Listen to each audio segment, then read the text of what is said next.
afternoon, ladies and gentlemen. Welcome back here to Fesmeyer Field. It's Game 2 of a 4-game weekend series between Washburn University and your Union University Bulldogs. It's a gloomy and rainy day here in Jackson, but the tarp is off the field. We are ready to go here after a 1-hour rain delay pushed back this afternoon's doubleheaders. Feels like a 61-degree weather out here on the campus of Union University with an 11-mile-per-hour north wind heading out towards right center. We'll see how the ball carries today. Everything's going to be moving a little bit slower, especially on that dirt. The boys came before the game, spent the afternoon pulling off the tarp, squeegeeing the outfield, getting everything ready, but we are good to go here in Jackson. Last night, the Bulldogs conquered the lengthy battle in extra innings to claim the first game of this series, capped off by a walk-off home run in the bottom of the 10th inning by sophomore catcher Kenyon Pace. Sam Poindexter made the start last night for the Bulldogs on the mound, pitching 6 1/3 innings, allowing 4 earned runs on 8 hits. Ryan Evans picked up the win in that game, pitching 3 innings and allowing only 2 earned runs on 2 hits. After trailing the entire game, Washburn was down to its very final out in the 9th inning last night before McCollum reached base after being hit by a pitch. The game was then tied with McHarg launching his 3rd home run of the game over the right field wall, sending us into extra innings. McHarg, who had 3 home runs, became the 4th player since 1999 for Washburn to go yard in a game that many times. Now, Union was also led offensively by sophomore catcher Kenyon Pace. Like we mentioned, he went 2 for 5 with 2 home runs. One was a 2-run shot, and one was the solo walk-off shot in the bottom of the 10th inning. His second home run was the game winner. That gave the Bulldogs a 9-8 victory. Both home runs were the first and second of Pace's collegiate career for the Bulldogs. Carson Chavies also had a big night at the plate yesterday, going 3 for 4 with a double and a run batted in. Top 6 hitters in the Bulldogs lineup combined for 8 hits, all 9 runs, and 7 runs batted in. And today we go down to the field. We'll see right-hander Noah Toney take the mound for the Bulldogs. It's his first home appearance. He's a transfer from Wallace Community College in Hanceville and accumulated a 3.90 ERA. His freshman season hit .303 at the plate and helped lead his team to a conference championship in a 23 numbered ranking in the D1 NJCAA Top 25. He enters this game with a 6.75 ERA after pitching 1 game earlier this season. That game was on February 3rd against Young Harris, and he went 2 2/3 innings, giving up 8 runs on 9 hits. Facing Tony on the other side of the diamond is junior right-hander pitcher Chase Torkelson for the Ichabods with a 1-0 record and a 5.4 ERA. Bulldogs look to move even this afternoon after winning their past 2 games. As we go down to the field, we're about to see the first pitch here from sophomore righty Noah Toney. Here it is. That's going to be just outside for a ball. Here's the starting lineup for the Washburn University Ichabods. Batting first and playing center field is Trevor McCollum. Batting second, playing right field, you have Peyton McHarg, of course, having the huge game last night with the 3 home runs in that 2 spot. Batting third and playing left field, we have Easton Bruce. Batting cleanup and playing first base, we have Cale Savage. Batting fifth and playing third base, we have Cash J. Batting sixth, and the designated hitter in this one is Grant Jones. Batting seventh and playing second base, it's Trey Adams. Batting 8th and catching is Blake Scott. And rounding out the lineup for the Ichabods is the shortstop, Jet Buck. We got a 2-1 count here from Tony. Here is the lineup defensively for the Bulldogs. We have Elijah Ramsey out in left field, Matthew Autry in center field. We saw him get some action the other night on Tuesday in the game against Lane, coming in relief for Eli Snelson out there in center field. Good to see him getting the start this afternoon. Carson Chavies out in right field. Third base, we have our regular infield. Mitch Sisk, the senior, taking over down there in the corner. Mitch Sisk at third. Barrett at shortstop. Alec Hardy at second. And over at first base is the sophomore Grant Ross. Behind the plate today is Ben Smith getting the start. Of course, Kenyon Pace having the huge game last night. He's going to be in the DH role for the Bulldogs. Want to keep that bat in the lineup, but use the defensive power that Ben Smith has to anchor this infield. Here's the 3-2 delivery. It's going to be up and inside, and a walk will be issued to McCollum to get things started here for the Ichabods.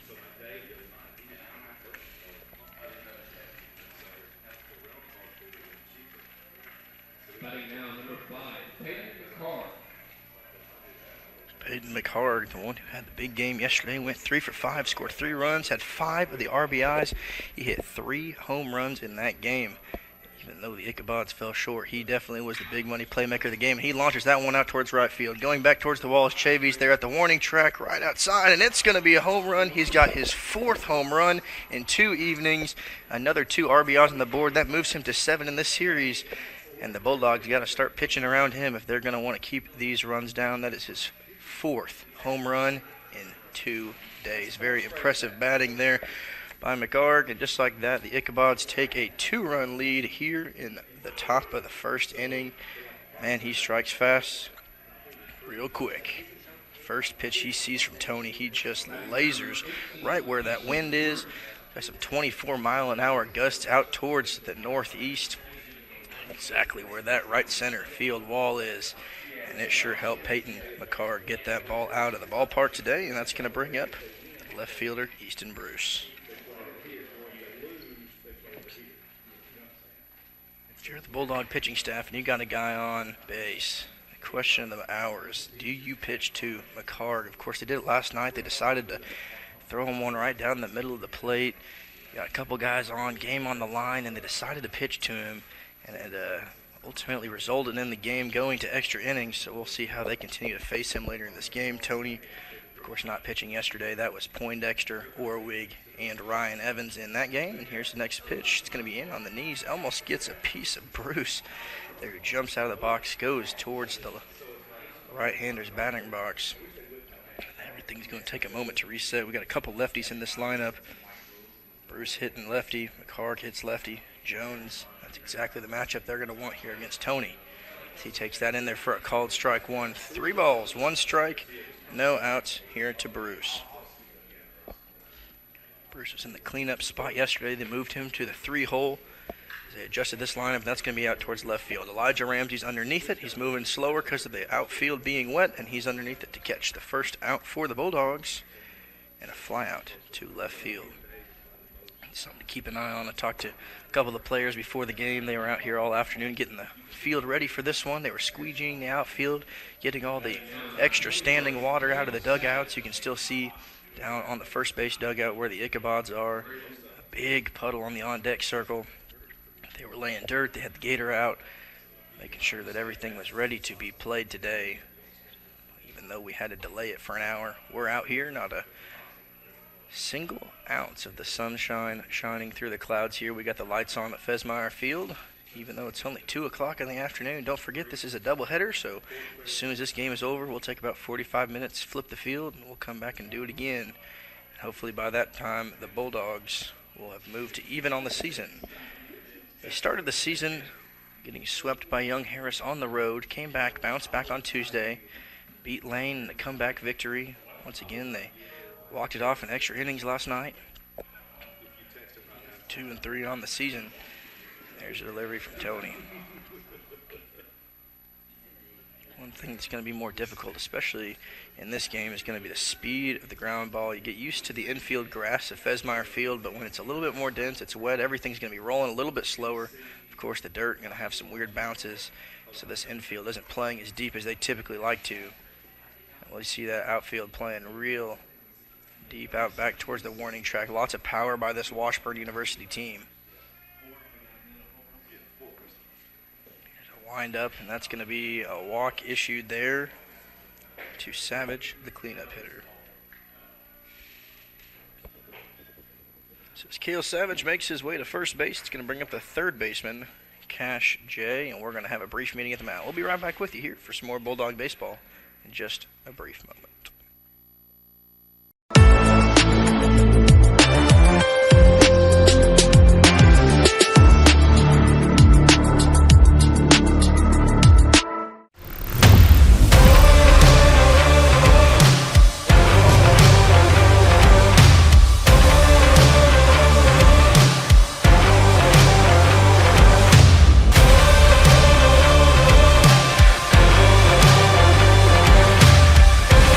Dynamics Physical Therapy, your elite provider in sports medicine and performance.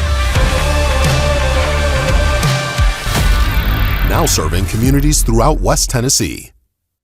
You trade in your car. You trade in your house. So why not get some equity back from your old HVAC system? McCoy's Heating and Air will now give you up to $2,000 trade-in for your old unit.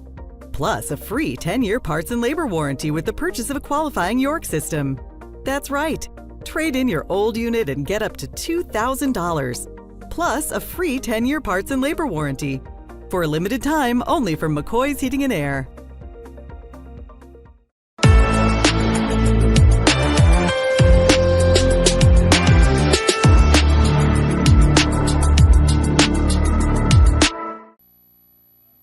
Batting now, number 2, Cash J. As the Bulldogs catch their breath, we're going to see Cash J. He went 2 for 4 in yesterday's game. Cash J out of Chickasha, Oklahoma. Chickasha High School. 6 foot, 200-pound righty. Junior infielder, played 2 seasons at Northern Oklahoma College for the Mavericks before transferring to Washburn. Was a first-team academic All-American, 4-year member of the Chickasha High School baseball team. Helped them reach state twice. Was all-conference as a sophomore, all-state as a senior. Oklahoma State game participant in his junior seasons. Also played football, basketball, the valedictorian at his high school. He's going to look in here for his third pitch from Tony. Savage over there standing on first base. Grant Ross holding him. Saw quite a few pickoff attempts earlier this week. Bulldogs using the ability of their middle infielders and the strong arms of Kenyon Pace and Ben Smith to record many outs. And from the stretch goes Tony. Here's a delivery. Check swing. And they're going to step back and call it a ball low. Umpire looked like he was about to call a strike. Took a big step back, but it was more to allow Ben Smith to get that ball from preventing it from rolling back to the backstop. Tough situation here for the Bulldogs as they start off finding themselves in a quick 2-0 hole after the home run by McHarg. Tony goes over to first. Grant Ross with a tag. Not going to be in time. Savage sliding underneath that one with ease. Alec Hardy over there, second base, taking the call from Barrett in case of a possible throwdown situation against a right-handed batter. You get the signal from Smith, and Tony's going to go home with it. It's in on the hands. Jumping just out of the way is Jay. He's going to step out of the box, and we're going to take a moment here as the count goes to 3 balls, 1 strike, and 1 out.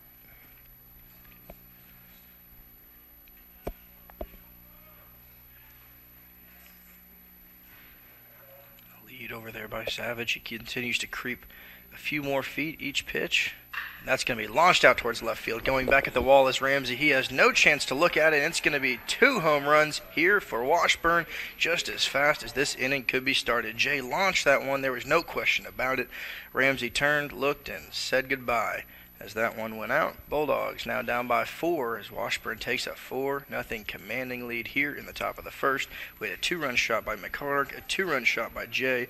Exact same situation where they walk the first guy, home run from the second guy. It was McCollum in the first and Savage here in the second opportunity. And just as quickly, Jones steps into the plate.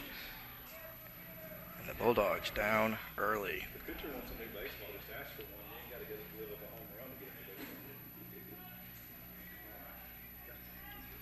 Everything's flying today, and here's the delivery in there for a called strike 1.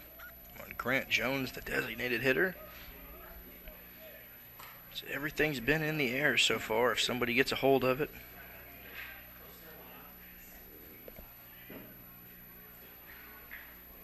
Jones out of Joplin, Missouri, graduated from Joplin High School, spent some time at Fort Scott Community College before transferring to Washburn. Last year he sat out the season as a red shirt, but he played 2 seasons at Fort Scott Community College, played in 48 games as a freshman, hit .325 at a .594 slugging percentage, and he's going to hit that one to the middle. Alec Hardy runs over, he slides, he's going to get up, but he's going to have nowhere to go with it as he's unable to haul that one in. You can tell that the wetness of the infield is definitely going to be a factor in this game. A great dig there by Alec Hardy. We better get the OxyClean out after this one, because the Bulldogs with those white uniforms are going to be covered in the infield dirt by the end of this game. And Jones is going to get on with a single.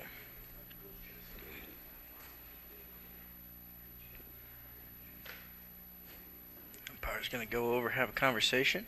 Eli Snelson's going to load him back up with a few more baseballs. He's been running low after 2 of them have already left the park. So Jones on first. Trey Adams, the second baseman, steps up to the plate. Had a single in the third inning yesterday. Walked in the second. Walked in the sixth inning as well. You can already tell all the paint right behind the home plate is starting to wear away. Ben Smith digging in. It's not going to stay for too long in these wet and gloomy conditions. A few fans out here with the umbrellas on, the rain jackets on, come to brave the weather to see the Bulldogs trying to get their third win of the season. As Adams takes that one for a called strike.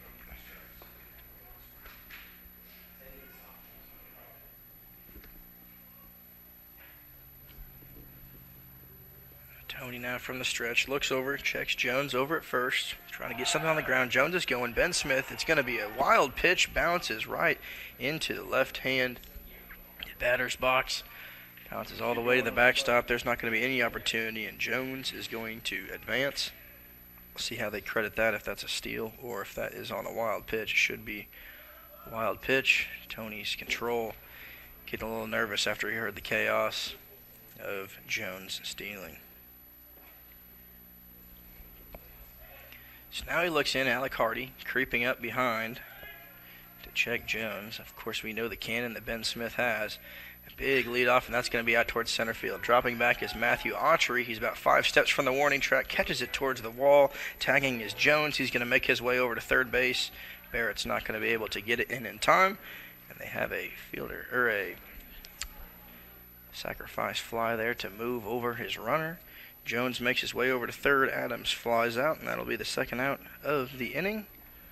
And a runner now threatening in scoring position over there at third base. That is Jones. He'll take a moment to adjust, get the gloves ready to go. Impressive quick throw there from Autry, almost all the way at the center field wall. He was running out of room there on the warning track, but he was able to haul that one in quickly, get it back to the infield to make sure that Jones didn't round and go home, protecting that 5th run. The Bulldogs want to clamp this down and stop the slow bleed that began to happen here early. Ben Smith grabs that one low in the zone for a ball.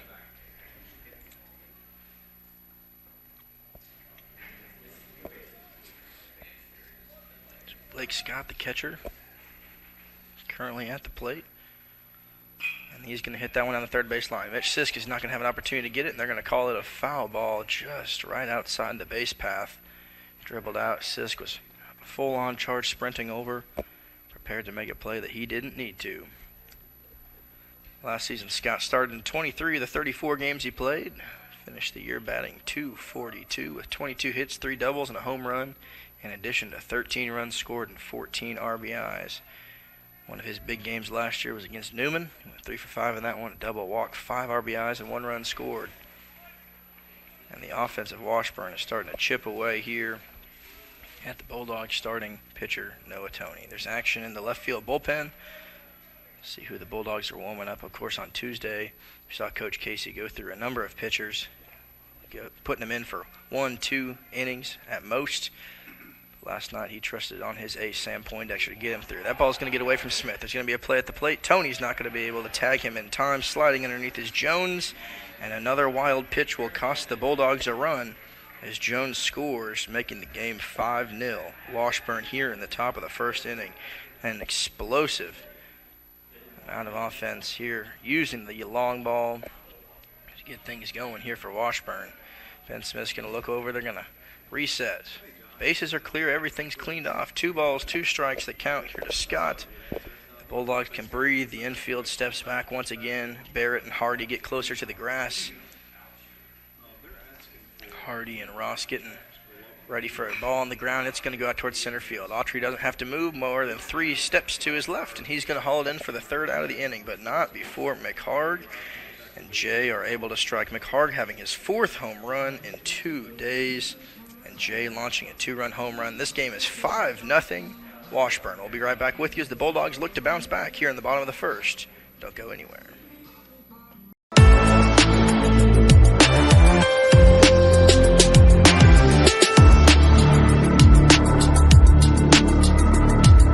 Are you looking for a Christian college or are starting the college search process?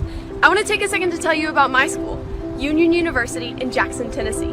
Union is a private 4-year university known for its rigorous academics, Christ-centered community, and the success of its graduates. My favorite part about Union is the faculty. The professors here are so intentional about helping students grow not only academically, but also spiritually. You should check out Union for yourself.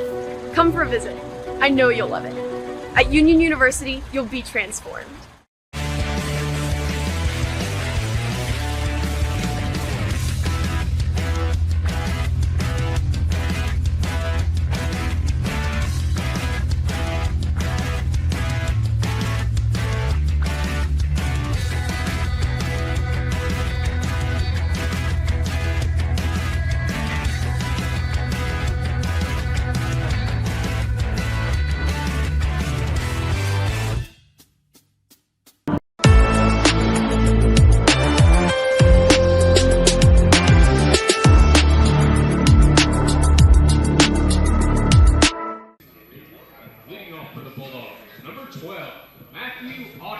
Matthew Autry going to get things started here for the Bulldog offense in the bottom of the first. They are up against Chase Torkelson, the junior right-handed pitcher for Washburn. Grew up in Baser, Kansas. Went to Baser Linwood High School. Spent some time at Hutchinson Community College. It's all MIAA honorable mention last year. He pitched in 19 games with 3 starts, led the team with wins. He is credited to being their ace last year with a 7-3 record. He had 3 saves after 50 and 2/3 innings of work. Had a 4.8 ERA to end the season. Struck out 46 batters. Had 7 innings in a specific game. Only 2 runs, 5 hits, and a walk. That was on April 11th of last year. And he's going to be up against Matthew Autry. Here's the starting lineups for your Bulldogs. Batting first and playing center field is Matthew Autry. Batting second and playing right field is Carson Chavies. Batting third and playing third base, Mitch Sisk. Batting cleanup and at the second base position is Alec Hardy. Batting fifth and playing first base is Grant Ross. Batting sixth in the DH, and this one is Canyon Pace. Batting seventh and playing left field is Elijah Ramsey. Batting eighth and catching is Ben Smith. And batting ninth is the shortstop, Dylan Barrett. Here's the defensive starters for Washburn. Out in left field, we have Bruce. Center field is McCollum. Out in right field is McHarg. On that play, Autry's going to take ball 4, make his way over to first base. To round out our infield, we have Jay at third base, Buck at shortstop, Adams at second, Savage at first base. Behind the dish is Scott. The designated hitter for Washburn is Jones. And, of course, Torkelson on the mound. Carson Chavies having himself a night. Last night, offensive leaders here for the Bulldogs in the game. Carson went 3 for 4 last night, scored a run, had an RBI, and a stolen base in the 9-8 victory late in that game.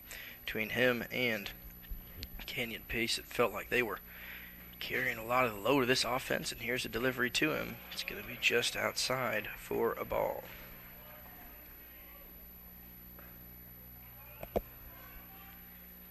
Chavies loading up, a lot of power in that bat.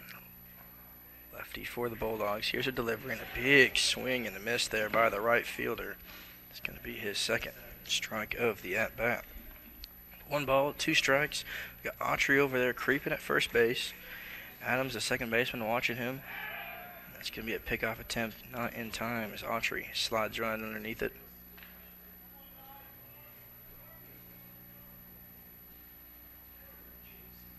Chavies, a lot of muscle there from the left side of the plate.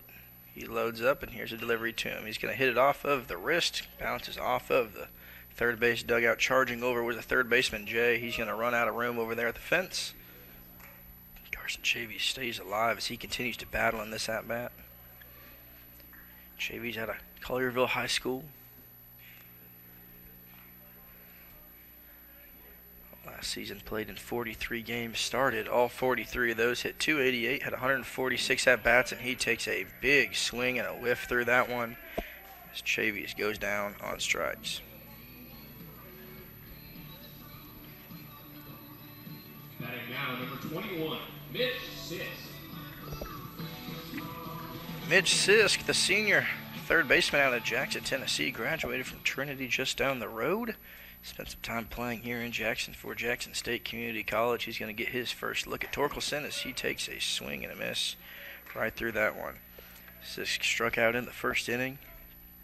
Had a single in the 4th inning, came around to score. Walked in the 5th, came around to score, and then lined out in the 6th and struck out in the 9th inning last night against Washburn. And a good pickoff attempt there by Torkelson. Had a shot at getting Autry, but he slid right underneath that. A good tag applied there by the first baseman, Savage.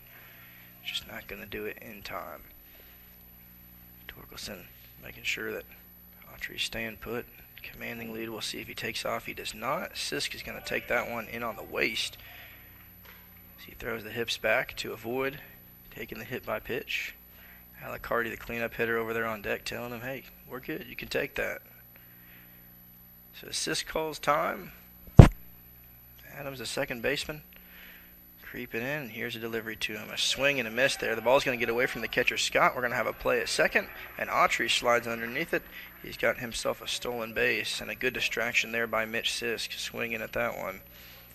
Will allow Matthew Autry to move into scoring position. The Bulldogs' first runner of the game that has reached second base. Sisk looking gentle, loads up the bat. He's going to hit that one. It's going to bounce off of the plate and off of his Evo shield there on his right arm. And we're going to take a moment here. Let everything calm down.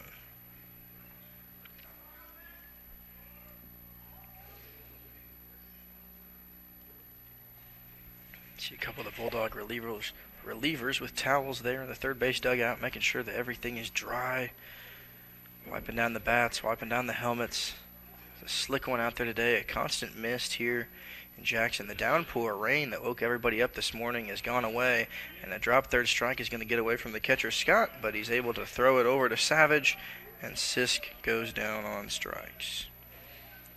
So back-to-back strikeouts here from Torkelson will bring us up to the cleanup hitter, Alicardi. Had a big night here on Tuesday against Lane. Batting now, number 8, Alec Hardy. In that game, he was the man of the hour in the first inning, where he hit a single to score Chavies and Snelson. A 2 RBI game there. Had a double in the third inning. And he's going to put that one towards right field. It's going to be fouled towards the field house.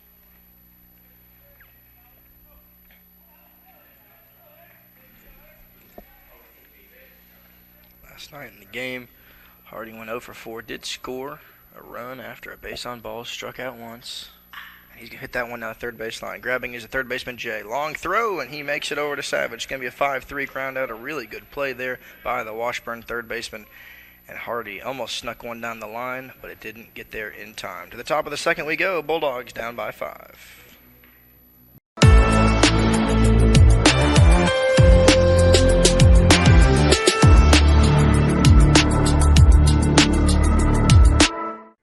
Your life, your home, your business, your future.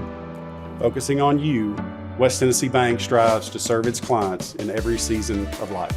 With vast experience in personal and business banking, we take pride in guiding you through significant events. At West Tennessee Bank, we help you realize your dreams. West Tennessee Bank is a division of Decatur County Bank, equal housing lender, member FDIC. West Tennessee Bank, focused on you.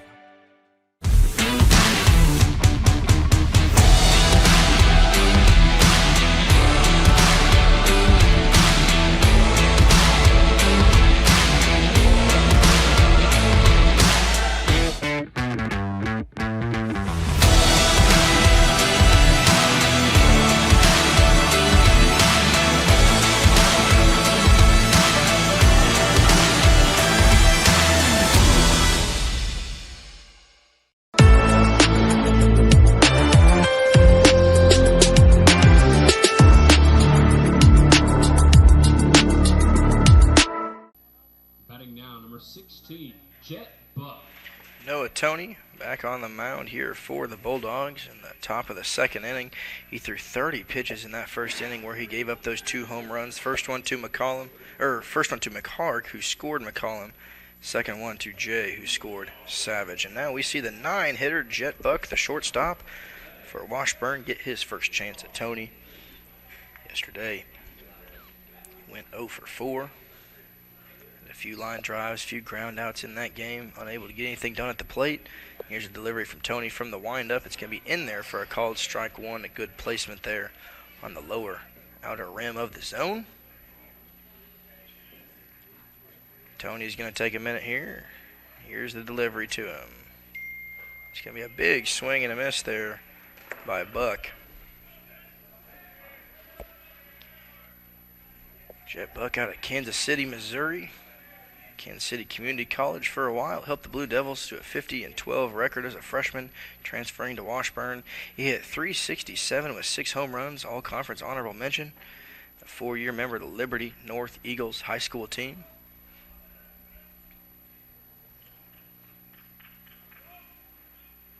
He has the opportunity here against Tony to get things going just like they did in the top of the first inning. 2 balls, 2 strikes here to Buck. He's going to pop that one out towards right field, right off the hands. It's going to get down on the opposite base hit. He's going to round first, heading towards second. Chavies has it in the corner, and it's going to be a stand-up, easy double there for Jet Buck.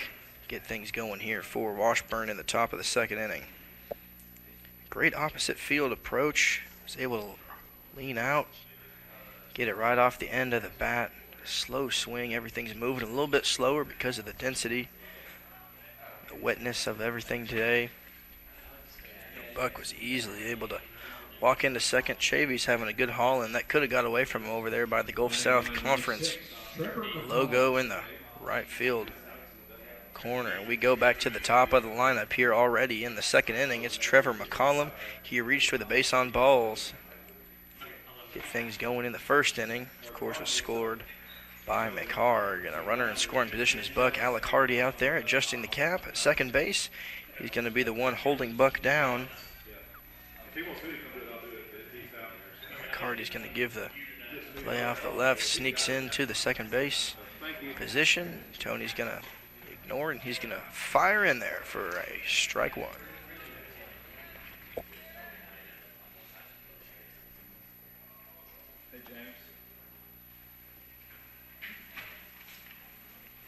Trevor McCollum out of Overland Park, Kansas. Shawnee Mission West High School graduate. And he's going to put one right between third and short. Between Barrett and Sisk. Rounding third is going to be Buck. He's coming in to score. And McCollum has an RBI single here in the second inning to make the lead.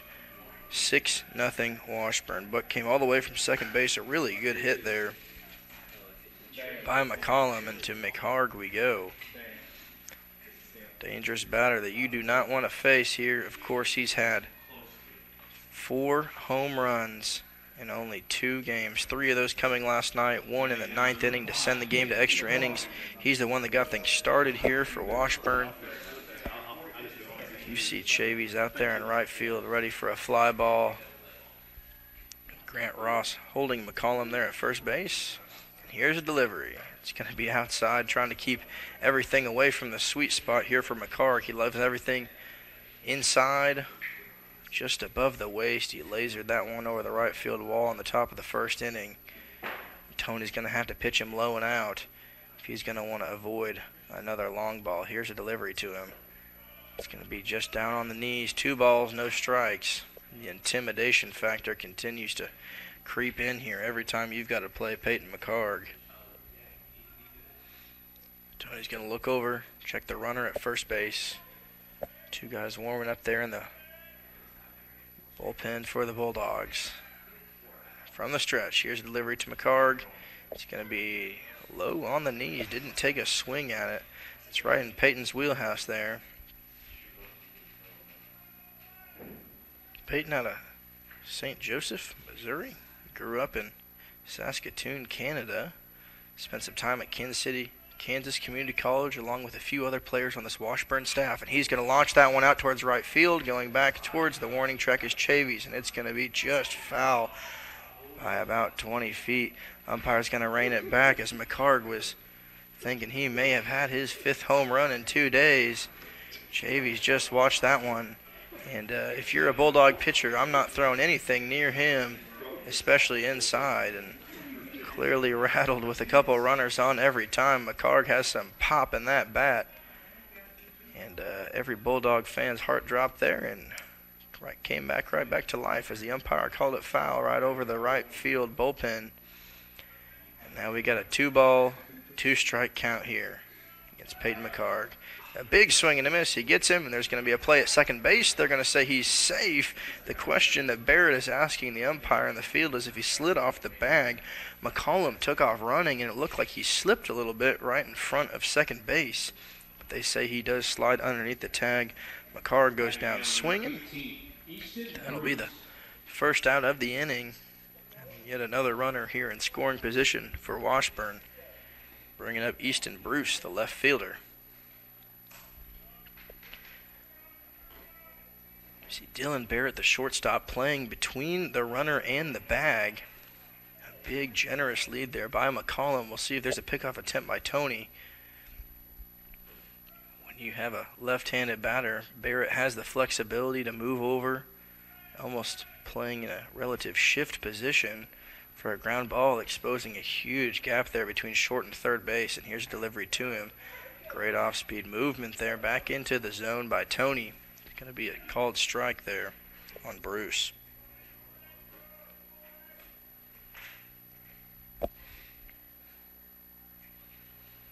Easton Bruce out of Kearney, Nebraska. Graduated from Kearney High School. He's going to pop that one up on the right side. Running over is going to be the first baseman, Grant Ross. Is right at the tarp, running out of room as it just slips out of the realm of play. It looks like it landed right there, actually right in front of the fence by where the tarp is held out. Of course, that tarp getting lots of use this weekend.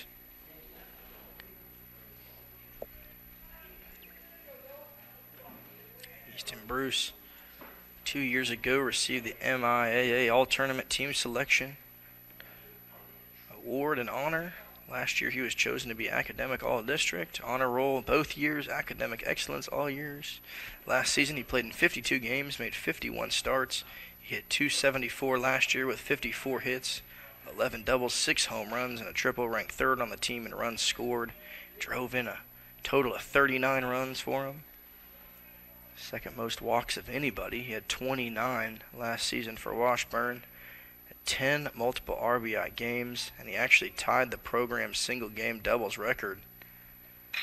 And that's going to get him another hit. That's going to be down towards center field. Autry's running in, catching it on a one-hopper. McCollum is rounding third. He'll come in to score. It looks like Easton Bruce has another RBI to add to his record. That is the 7th member of Washburn to get on base in this game. That might be it here for Noah Tony. We see Coach Casey coming out to the mound. And he's going to give.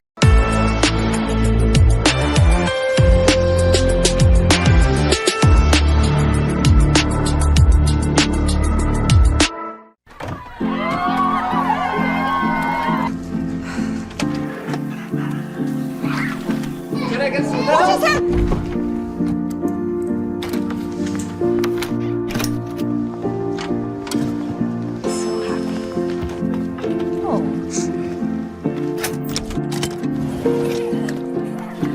Whatever they went through together. Welcome, guys. Life well planned. See what a Raymond James financial advisor can do for you. When you hear our name, know that it comes with a promise to give back to the community that built us. A promise to provide a human touch in a world that is becoming more automated. Ever since we put our roots down in Jackson in 1996, we have aspired to be community-focused by supporting programs and organizations that are important to our city. At First Bank, it is our mission to be present in our community and to continue the belief that when you bank local, you get more. Member FDIC.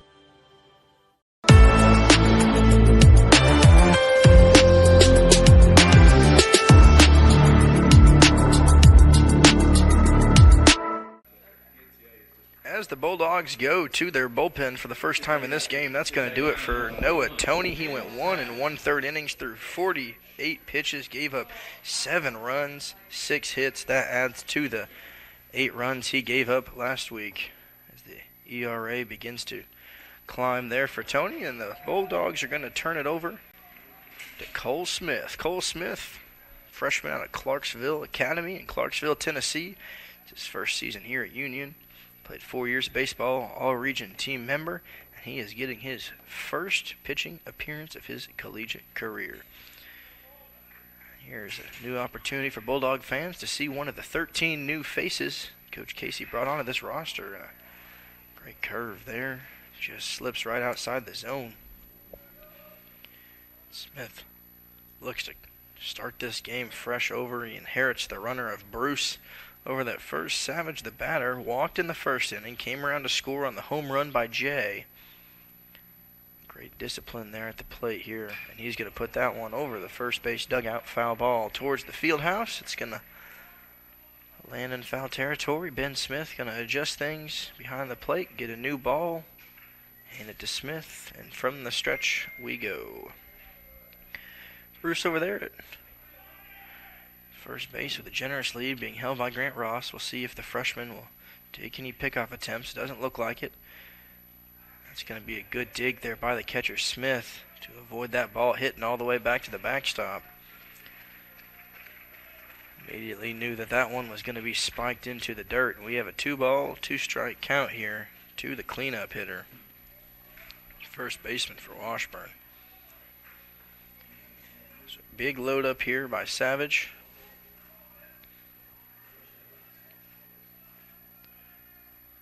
Here's delivery. There's a check swing. Umpire says he does go, and that's going to ring up Cale Savage as he goes down on strikes. The check swing. Umpire decided he did indeed go, and the Bulldogs have their second out. And the first out recorded here for Smith in his collegiate career. And that's going to bring up Cash J. The third baseman had the home run bullet over the left field wall. Launched that thing, not a question about it. Basically a line drive all the way from home plate to the scoreboard in the first inning. And a good pitch placement there by Smith, throwing outside the zone, trying to keep him uncomfortable. Looking to get something on the ground, keeping it low in the zone outside. Try to poke something off the end of that bat. There is a pretty big gap there between Hardy and Ross on the right side of the infield.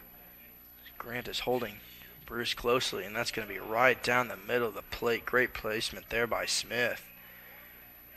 He's got himself a strike here early in the count.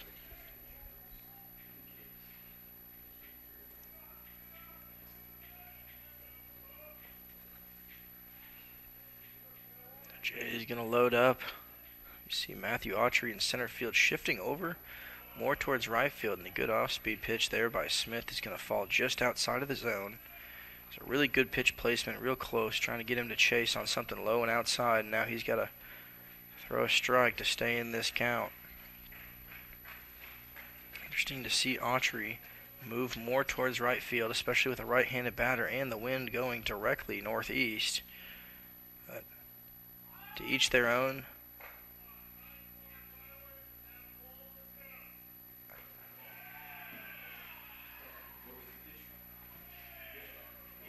The umpire is going to call a pitch clock violation here against Cole Smith. The moment right before he was about to release that ball, umpire called it short as he was midway through his stretch. They're going to credit that one a ball, and he's going to laser that one just outside. It looked really good from up here in the booth. Coach Casey down there confused. They've got the clocks, a couple coaches talking to each other. He's calling out to the home plate umpire, and it's going to put 2 on here as Jay makes his way over to first base with the walk. That pitch clock violation, definitely a factor in that. Home plate umpire come over to make a clarification with the Bulldog coaching staff. But a tough break here for Cole Smith as he was in that count, throwing everything he could right near the zone outside. Looked like he had full control of the situation. And now he's got 2 on with 2 outs, and that one's going to be outside to the designated hitter, Grant Jones. Jones having the single in the first inning. Came around to score.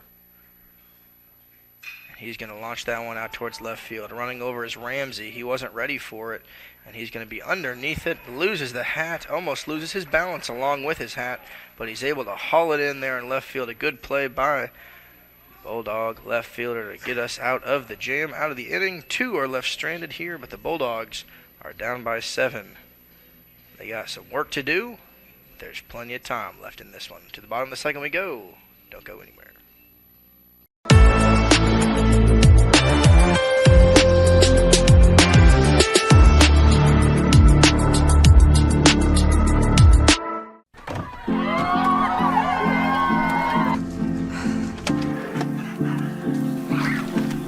I get some help?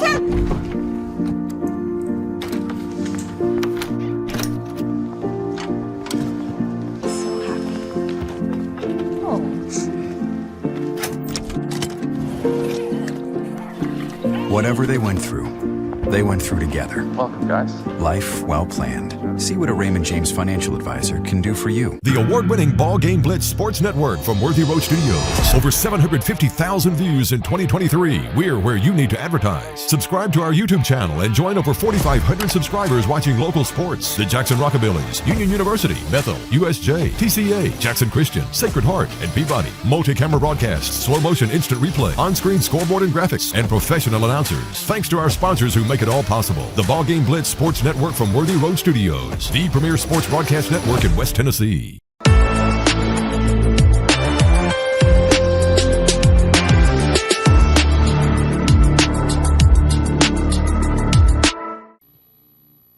now, number 15, Grant Ross.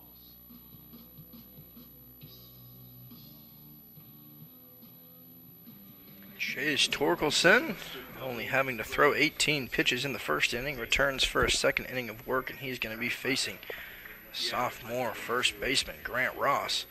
Takes the first one just low and outside. Ross getting his first plate appearance of the game.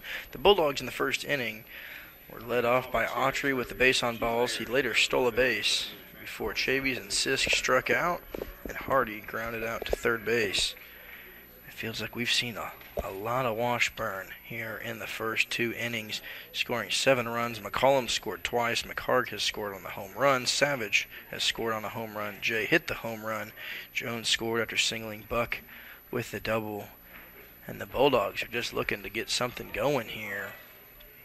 Just starting to chip away. They got a long work ahead of them. Washburn with 7 runs on 6 hits, of course. Some of those coming from a base on balls. It's always a dangerous game when you've got more runs than hits. But definitely the long ball has been a factor in this game. And here's a delivery. Torkelson, it's going to be out towards left field. It's high in the sky. Grant Ross making his way around at the wall. Catching it, slamming into the wall is the left fielder Bruce. And a good play there as Ross almost snuck one here out of the ballpark right by the foul pole and left. That 320 sign felt a little bit longer here with the wind. You wonder if that wind was going out towards left field, if Ross has himself a home run. But instead, it's an out. Canyon Pace, the man of the hour last night, went 2 for 5, scored 2 runs. Quite a few RBIs. He had 3, of course, having the 2-run shot earlier in the game, had the walk-off home run in the bottom of the 10th inning. The Bulldogs earlier this week on Tuesday against Lane College were using the short, small ball mentality when it came to their offense. They were getting lots of singles through the gaps, staying in every single pitch, taking long quality at-bats. And they've been using the long ball as of late as that one goes towards the Bermuda Triangle. Charging in is going to be McCollum and Bruce, and that ball is going to fall, and Canyon Pace will get in with a single. Of course, you have the shortstop, Buck and Bruce, collapsing in on that ball. You see all 3 guys coming, and the ball is nowhere to be found. Great placement there by Canyon Pace. He sneaks away with a single, and the Bulldogs have their first hit of the game.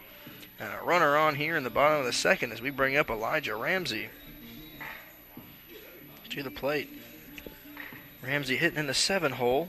Tonight he batted in the 9th position yesterday. Went 0 for 4 in the game, struck out twice. On Tuesday, he had a big double in the 7th inning, came around to score as part of that comeback victory against the Lane College Dragons. He was hit by a pitch in the 4th inning in that game as well, and frequented the base path, did the same thing again in the 8th, but struggled yesterday here against Washburn. He finds himself down 0-2 early in the count. Third baseman Jay playing rather shallow in case of a bunt attempt. It's going to get away from Scott. He throws it. Shortstop Buck misses the ball. It's going to roll out towards center field, and Canyon Pace has himself a stolen base.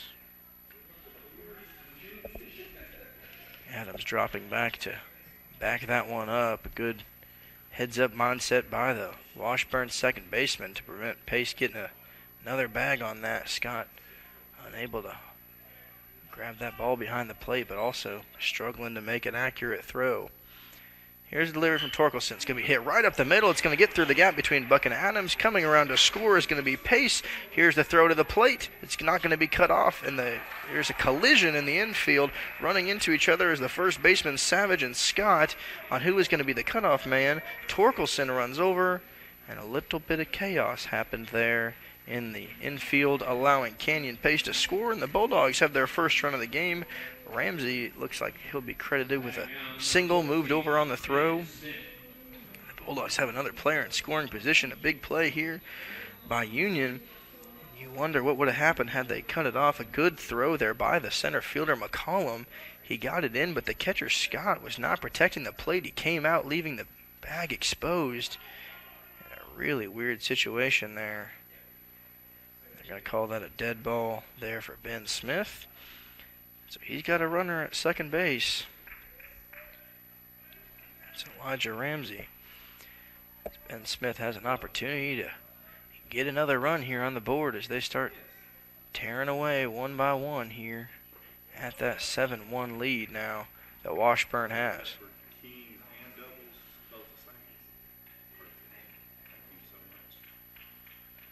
Ben Smith, the senior catcher, known for his incredible arm and defense behind the plate. Graduated from Sacred Heart of Jesus High School here in Jackson. Grew up right down the road. Last year he played in 20 games. Started in 12 of those. His sophomore season he had 27 games, 22 starts.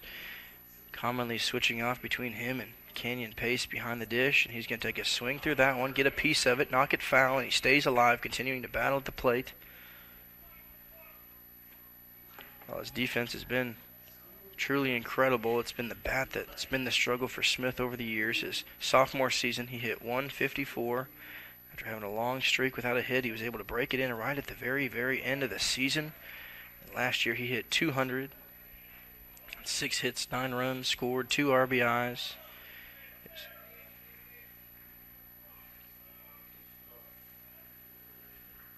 Last year, hitting 172. And here's a delivery to him. He's going to hit it. It's going to be on the ground, a little dribbler, and they're going to call it a foul ball. Looked like it might have got off of his cleat there, and he stays alive with the foul ball in play. One time last year, Ben Smith came into the game as a pitcher. He does a little bit of everything. We've seen him as the DH, we've seen him as a catcher, and we've seen him pitch a little bit.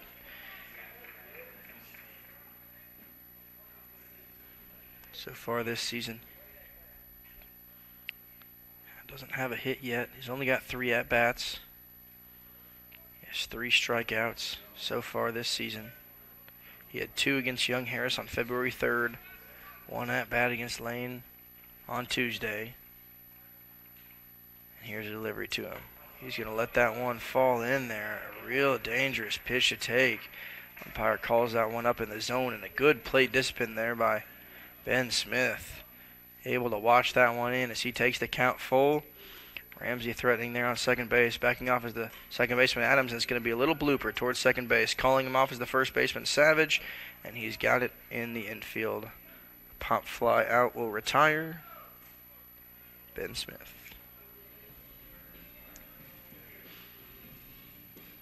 Batting now, number 9, Dylan Barrett. Dylan Barrett out of Ann Arundel Community College. Grew up in Bel Air, Maryland. In his first season with the Bulldogs, helped lead his team to a 2022 regular season regional championship. Played 1 year of baseball at the community college last year. So far this season, he's hitting .222. He's played in 4 games, 4 of the 5. Earned the starting spot out there at shortstop, replacing Britt Netterville from last season. He's made an immediate impact, had a really good game defensively on Tuesday. Was a part of those 5 double plays. We saw Sisk, him, and Alec Hardy roll it up quite a few times to get out of some big-time jams. He's looking to get his bat broken in. He's got 2 hits on the season in his 9 at-bats, and he takes a big swing and a miss through that one. As the count goes to 2 balls and 1 strike.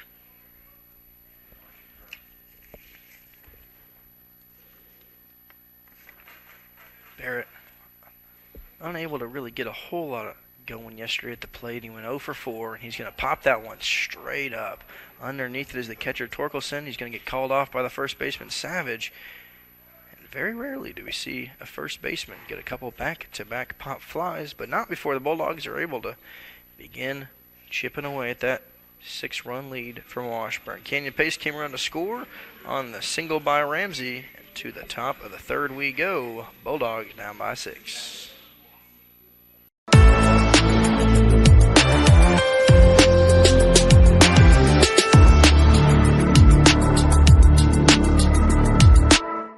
You trade in your car. You trade in your house.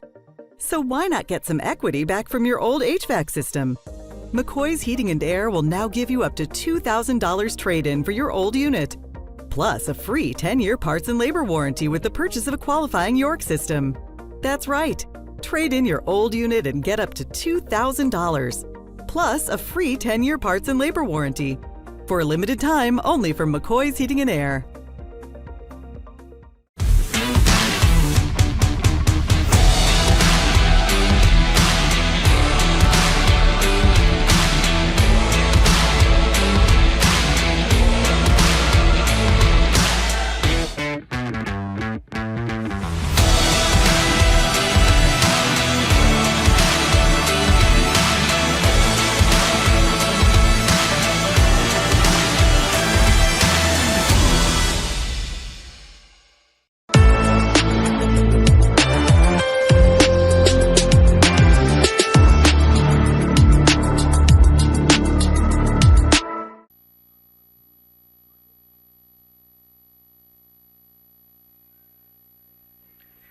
Ichabod's second baseman getting his first look at the relief pitcher of Cole Smith.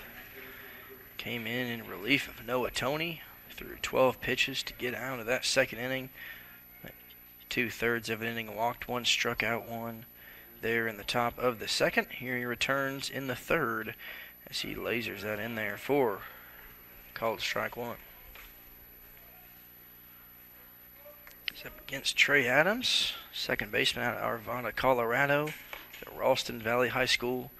Spent some time at Northeastern Junior College, and that ball is going to fall into center field. You could see it make impact with the grass as Autry ran in. You could see the water coming off of the field.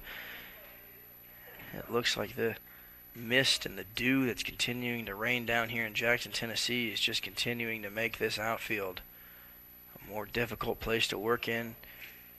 You're coming in for a ball, you got to be careful with your footwork. Everything's going to be a little bit sloppier, a lot easier to trip, lose your footing, and Autry played that one safe out there in center field as Adams gets a single. Get things going here in the top of the third with a big swing and a miss there by Blake Scott, the catcher.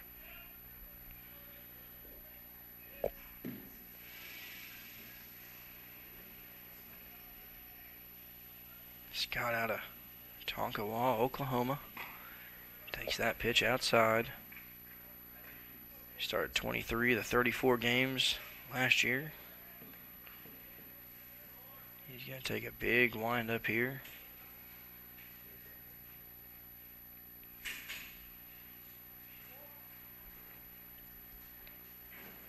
Scott is the only Ichabod so far in this game who has not reached. McCollum's been on twice. McHarg's been on once. Bruce got on with a single here in the second inning. Savage has been on with a base on balls in the first. The home run by Jay. Jones with the single. Adams just became the 8th player with his single. And now it comes down to Blake Scott to see if he can round it out for the Ichabods. So he has an opportunity here to be the last guy on this team to make it on base. He's hitting 1,000 so far in this season. Broke that down a little bit as he flew out to center field in the first one. Came into this game with a perfect batting record. Scored 1 hit on 1 run. Slugging percentage up there as well. He's going to take the count full here against Smith. Runner on first over there is Adams. Grant Ross making sure he's not getting too generous of a lead. Takes about 4 steps off of first plate. He's going to take a few more steps, and that's going to be hit to Alicardi. We'll see if they can turn two. There's one. Over to Barrett. Over back to first, and that's going to be a 4-6-3 double play. Adams is eliminated from the base path, and Scott hands the Bulldogs another double play, which they have been so good at the middle infield so far this season. Saw Alicardi read that one really good before the play was ready. Had a good jump on it. Now we go to Jet Buck, who had the double in the second inning, as he gets his first crack here at Cole Smith.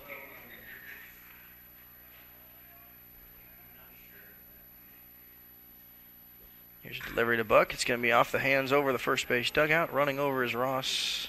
No chance to get that ball. But now they can breathe a little bit. The base path is clear. No runners on. They got 2 outs. See if they can have a clean inning here. Washburn putting up 5 in the top of the first, 2 in the top of the second. Cole Smith seemingly in command of this game here. Really good to see in his first collegiate start. That's going to be out towards the field house, towards the vehicles. Falls right in front of the fencing, towards the soccer field parking lot. Matthew Autry playing significantly more towards right field than left field out there in center. Knowing that this wind is a big factor, but it does leave a gaping hole between left field and center field in the case that Buck is able to slip something out there. Ramsey, the left fielder, playing more center. Almost got him last time. And here's a delivery from Smith. Good off-speed pitch, and down on strikes goes Buck. Cole Smith able to go 1, 2, 3, and to the bottom of the third we go. Bulldogs down by 6. 6 innings to go. We'll be right back with you here just in a few moments.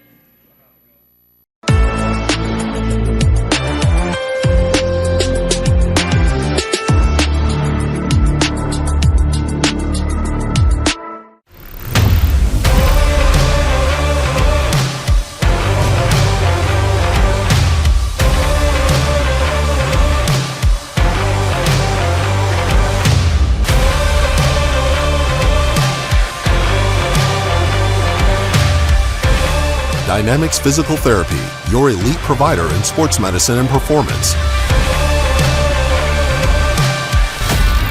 Now serving communities throughout West Tennessee. Your life. Your home. Your business. Your future. Focusing on you, West Tennessee Bank strives to serve its clients in every season of life. With vast experience in personal and business banking, we take pride in guiding you through significant events. At West Tennessee Bank, we help you realize your dreams. West Tennessee Bank is a division of Decatur County Bank, equal housing lender, member FDIC. West Tennessee Bank, focused on you.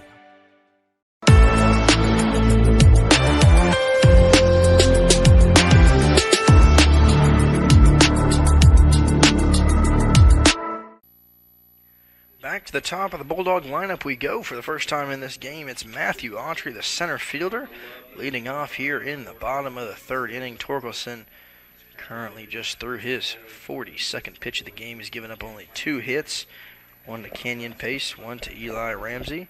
Bulldogs are able to tack on a run in the bottom of the second. They look to do the same thing here in the third inning, as Autry, who reached on a walk in the bottom of the first inning, stole a base, was left stranded early in this game. Umpire's going to call a timeout, grant that to the batter, Autry. Third base coach there for the Bulldogs, making his way back to his position. Here's a delivery from Torkelson. It's going to be in there for a called strike 1. 2 balls, 1 strike. The count to Autry. Steps out, takes a couple check swings. You see the third baseman, Jay, over on the left side of the diamond, closing in, making his way closer and closer in case Autry's able to lay down a dribbler on that foul line in the infield. Coming out to grab that ball there is Mitch Sisk as he waits, and that's going to be hit to the shortstop. Buck's going to have to field it in the tough infield, makes a quick throw in the ground, and a good dig. scoop and grab there by Savage at first base is able to retire. Matthew Autry, who had a good chance of getting on, had a significant amount of speed. Of course, we saw that in the first inning as he stole the base. But that's going to be a 6-3 ground out and a really good play there by the shortstop Buck to retire the Union center fielder. Up to the plate, we got Carson Chavies. A lot of pop in his bat, as we mentioned, the influence that he made on this offense yesterday. Had a big game. 3 for 4, had an RBI, run scored yesterday. Struck out swinging in the first inning. Tried to lay down a bunt there, won't do it again. That's going to be a called strike 2 as he finds himself in a hole early here in this count. Jay, the third baseman, now backing off, knowing no bunt attempt is going to come. And Chavies is going to be swinging. Here's the pitch. There it is. Knocks it towards the first base dugout on a little dribbler. Step out, adjust the belt, adjust the pants. Chavies continues to stay alive. Now the count is 0-2. McHarg, the right fielder, backing up a few feet. Trying to get him to chase as Torkelson putting that ball right low outside of his reach, hoping that he'd fall for the bait of that one. Chavies is going to load up. Here's a delivery to him. It's going to be low and inside. He's trying to leave him a little bit of a cookie on the counter. See if Chavies will try to steal it, but the discipline of Carson stays in this game, and a big swing and a miss as he goes through that one. And he strikes out swinging for the second time in this game, bringing up the senior third baseman, Mitch Sisk. Sisk had a good first at-bat in the bottom of the first inning. Continued to battle at the plate, but came up just short as he went down swinging. And here's his second plate appearance against Torkelson. A little dribbler towards the third baseman. Jay's got it. He's going to barehand it, throw it over to first, and a great play there by the Washburn third baseman. He's going to execute a 5-3 ground out as Jay makes a wonderful barehanded play. And we go to the top of the fourth. 3 up, 3 down for Torkelson as he retires the side quickly. Bulldogs down by 6. We'll be right back with you here for some more Bulldog baseball.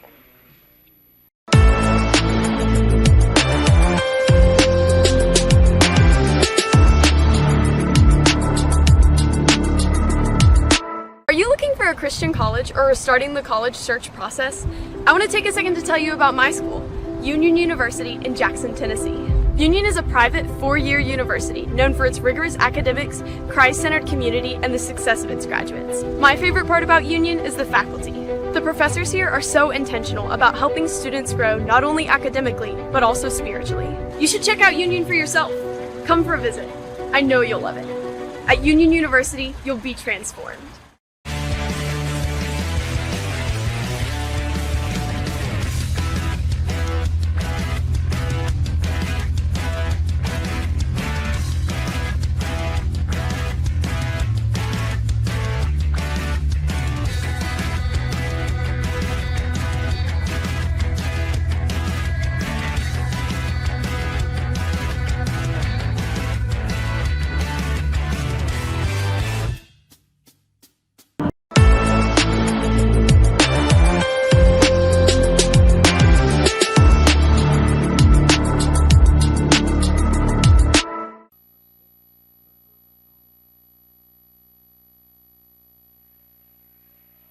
Cole Smith, now the pitcher with the most experience in this game so far, crossed the threshold of 1 2/3 innings pitched. Of course, Noah Toney went 1 1/3 innings pitched, giving up to 6 hits on 7 runs.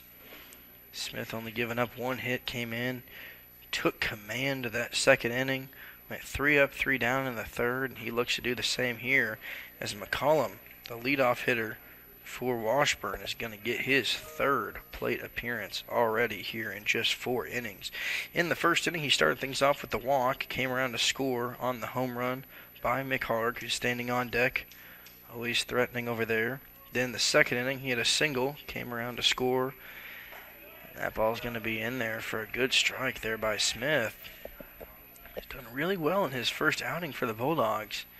Of course, making his first collegiate pitching appearance like we mentioned earlier in the game when he came in. He's taken a commanding control of the plate so far, at least in his first inning and 2/3 of work, and he goes and swing and a miss there by McCollum. Goes down on strikes. The Bulldogs take it around the horn. Smith to Sisk to Hardy, Barrett, and back home in the glove of Cole Smith. So McCollum goes down swinging, and McHarg up to the plate again. You can see the Bulldog defense. Everybody moves over towards right field. Autry takes about 10 steps to his left. Same thing with Carson Chavis. He mostly backs up. Barrett, the shortstop, getting closer to second base than he's been all game. Because McHarg has 4 home runs in the past 2 games. He had the home run over the right field wall in the first inning that scored 2 to break open the lead here for Washburn. And he's going to take that ball outside for ball 2.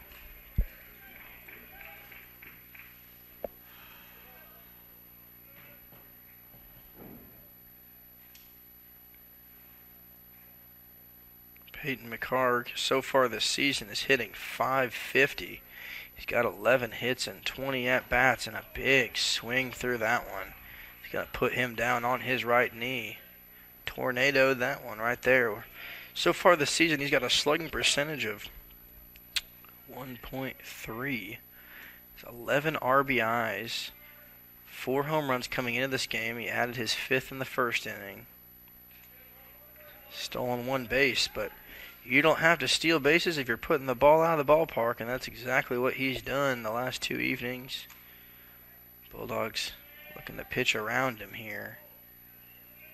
A dangerous man to have in the 2-hole as he takes a walk right there on a ball just outside of the zone.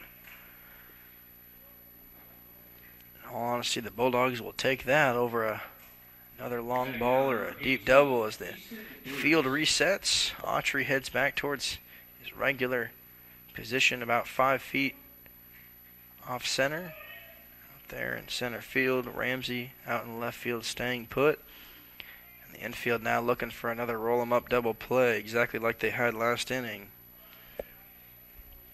Blake Scott hit it to Hardy. Hardy playing middle of the dirt, takes a few steps back. Adjust it. The right-handed hitter of Easton Bruce flew out in the first inning to left field, singled in the second, was left stranded at second base. And here's Smith from the stretch. A good off-speed is going to be popped into the gap. Nobody's going to be there in time, and it's going to fall for at least a single. Ramsey expecting Bruce to pull that ball, was nowhere near there. He lost his hat out there in left field. Mitch Sisk had to protect the third base bag in case McHarg made his way around second. And that fell just in the gap. No one there to grab it. And McHarg will move over to second. Bruce makes his way over to first with his second single of the day, and it brings up the cleanup hitter in Cale Savage. Savage walked in the first inning, came around to score on the home run by Jay. In the second inning, he struck out swinging, and now he's got 2 runners on. Alec Hardy, the second baseman, is the one holding it, and that's going to be out towards center field. Dropping back is Autry. McHarg over at second base is going to tag up. There's going to be a throw to third, and he's not going to go. A good play there by the center fielder, Autry, to make sure that McHarg did not advance on that fly ball. Everybody stays put. We add an out to the board, and it's going to bring up Cash J, the third baseman. He's got that laser home run, immediate line drive that we talked about last inning. He launched that out in the bottom of the first. He walked in the second inning, and he's going to take a check swing for strike 1 here in the 4th. So 2 on, 2 outs. Infield ready for the ability to go to any bag here. The force out. McHarg, the runner at second. Bruce, the runner at first. Reaching on a walk and a single, and that's going to be out towards right field, possibly towards the gap. Running over is Chavis. He's going to catch it on his left side, and that's going to do it here for Washburn in the top of the 4th inning. No damage is done. 2 runners are on, but Smith leaves them stranded. To the bottom of the fourth inning we go. Bulldogs still down by 6.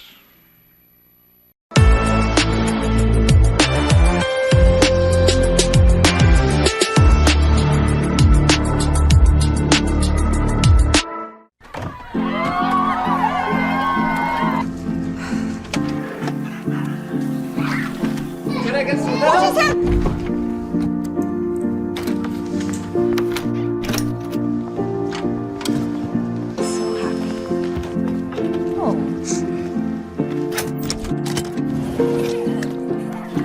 Whatever they went through together. Welcome, guys. Life well planned. See what a Raymond James financial advisor can do for you. When you hear our name, know that it comes with a promise to give back to the community that built us. A promise to provide a human touch in a world that is becoming more automated. Ever since we put our roots down in Jackson in 1996, we have aspired to be community-focused by supporting programs and organizations that are important to our city. At First Bank, it is our mission to be present in our community and to continue the belief that when you bank local, you get more. Member FDIC.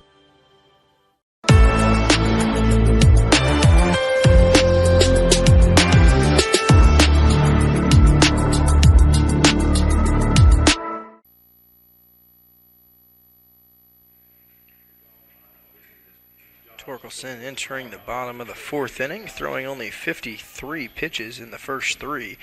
Gave up 2 hits, both of those coming in the second inning, one to Canyon Pace, one to Elijah Ramsey, and he's going to face the second baseman, Alec Hardy, who goes down to his second strike. Quickly, Alec Hardy grounded in a quick shot over to third base. You can see Jay, the third baseman, protecting that foul line, and Alec Hardy's going to launch that one out towards left field, going back at the wall. It's going to bounce off the wall. Bruce is unable to get it.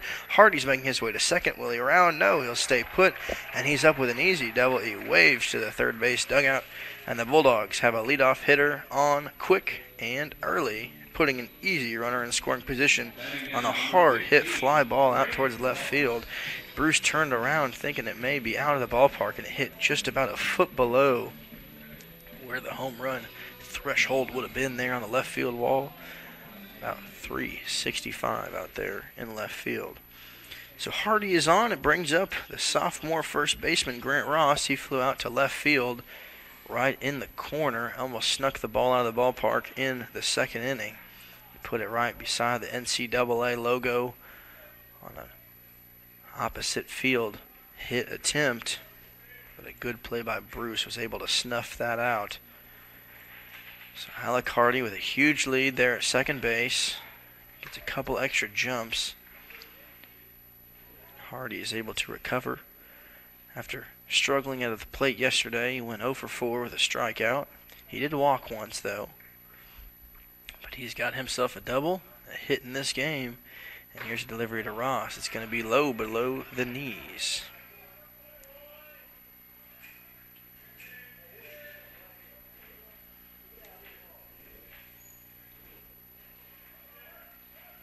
Here's delivery to Ross, and a big swing and a miss there. He catches him off balance. A good play there, and a good pitch by Torkelson. He's really dominated so far in this game. Nobody warming up for Washburn. Ross takes a huge check swing, and the catcher's going to run out, grab him on the drop, third strike. Ross wasn't sure how they were going to call that. He basically swung 75% around, took off a little bit late. You do wonder, had he held back, what would that umpire have called that? So Ross goes down swinging. It's going to bring up Canyon Pace, who had the single in the second inning. Stole a base, came around to score on the single by Ramsey, and that ball is going to be launched out towards right field. Running to third base is going to be Alec Hardy, and he makes his way there easy. A bad pickoff attempt there by Torkelson. It might have slipped out of his hand as he went to throw it. Something uncharacteristic here. This Washburn starter puts a runner only 90 feet away from scoring. Alec Hardy and Canyon Pace had almost all the RBIs last night for the Bulldogs. Has an opportunity to tack on a few more here. 2 home runs in last night's game. Takes his position in the right-hander batter's box, and he's just going to poke that one through. It's going to score 1 run. Alicardi, no need to sprint. Pace is going to go get aggressive here at second base, slides in and gets there just in time for a double. A great easy hit there. Really didn't look like he loaded up on the back of that swing. Really just swung from the shoulders easily through and dropped it right into left center field. Alicardi scores, and the Bulldogs now within 5 of the lead as Canyon Pace makes his way to second base. And we have 2 doubles so far in this inning, 1 by Hardy, 1 by Pace. And Elijah Ramsey, the only other guy to get a hit in this game, will be the next batter. We're going to have a brief meeting at the mound here by Washburn. Ramsey will have the opportunity to take a minute, get a couple extra check swings, a little practice here. One thing that's really unique in this game is the difference between positioning of the center fielders. Matthew Autry for the Bulldogs has consistently been on the right side of the flagpole out in center, especially when he has even right-handed batters against him. But McCollum, the center fielder for Washburn, has set up on the left side. Interesting positioning, especially against a left-handed hitter like Ramsey, who has a lot of pull hit capacity. He's going to watch that one dribble in front of the catcher, Scott. Pace DHing in this game has the knowledge of a catcher, so he has a really good read, especially while being out there on second base of where this ball is going to go, and if he has the opportunity to take off on a ball in the dirt. Delivery's going to be right there. It's going to get through the gap under the glove of Adams. Rounding third is going to be Pace. He's coming home. There's going to be a throw, and it's going to go to second base, and the Bulldogs have another score in this one. Eli Ramsey has his second RBI of the game, and the Bulldogs add another run to the board here in the bottom of the 4th inning on a single by Elijah Ramsey, and a great hit right up the middle as the Bulldogs continue to use the small ball play, the singles in the gap. Pace just sneaking it over the head of the shortstop for his hit, right under the glove of Adams into center field for the hit from Ramsey. And it's going to be a called strike here to Ben Smith, who popped out in the infield in the 2nd inning to the first baseman, Savage. Now that the runner from third base has scored, the runner from second base has also scored. That one's going to be launched and cracked down the third base line, just foul towards the left field bullpen by Ben Smith, the catcher.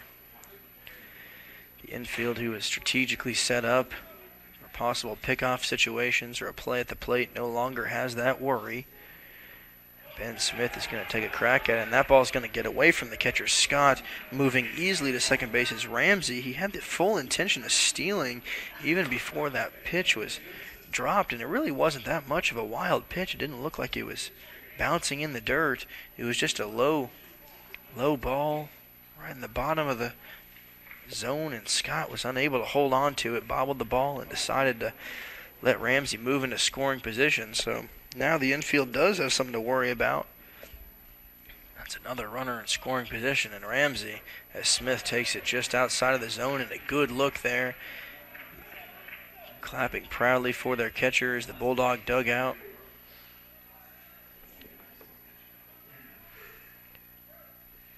Here's a delivery to him. He's going to take that one upstairs, right outside of the zone. And a good hold there.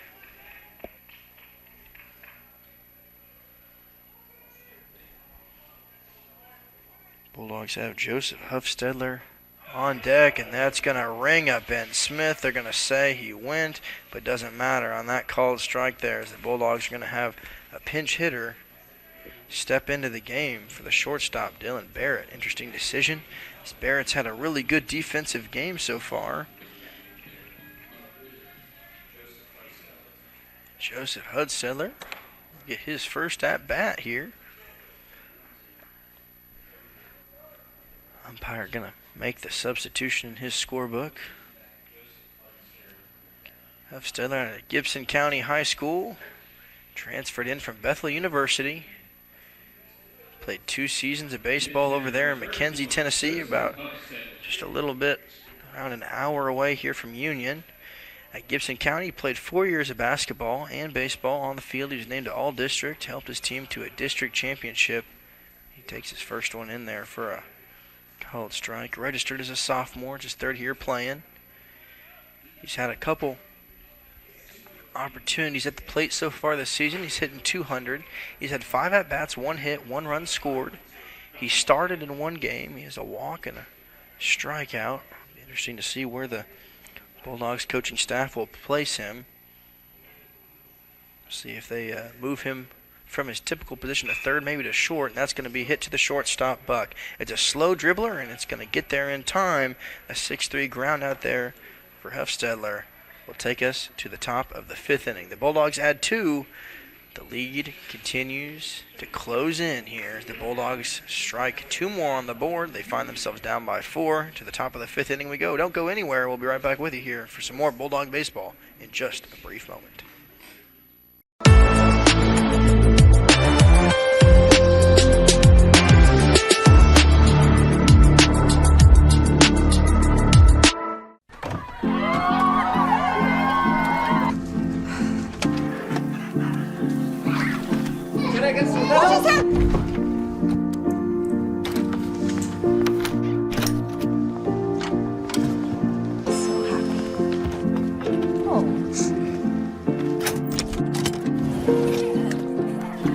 Whatever they went through together. Welcome, guys. Life well planned. See what a Raymond James financial advisor can do for you. The award-winning BallGame Blitz Sports Network from Worthy Road Studios. Over 750,000 views in 2023. We're where you need to advertise. Subscribe to our YouTube channel and join over 4,500 subscribers watching local sports. The Jackson Rockabillys, Union University, Bethel, USJ, TCA, Jackson Christian, Sacred Heart, and Peabody. Multi-camera broadcasts, slow motion instant replay, on-screen scoreboard and graphics, and professional announcers. Thanks to our sponsors who make it all possible. The BallGame Blitz Sports Network from Worthy Road Studios, the premier sports broadcast network in West Tennessee.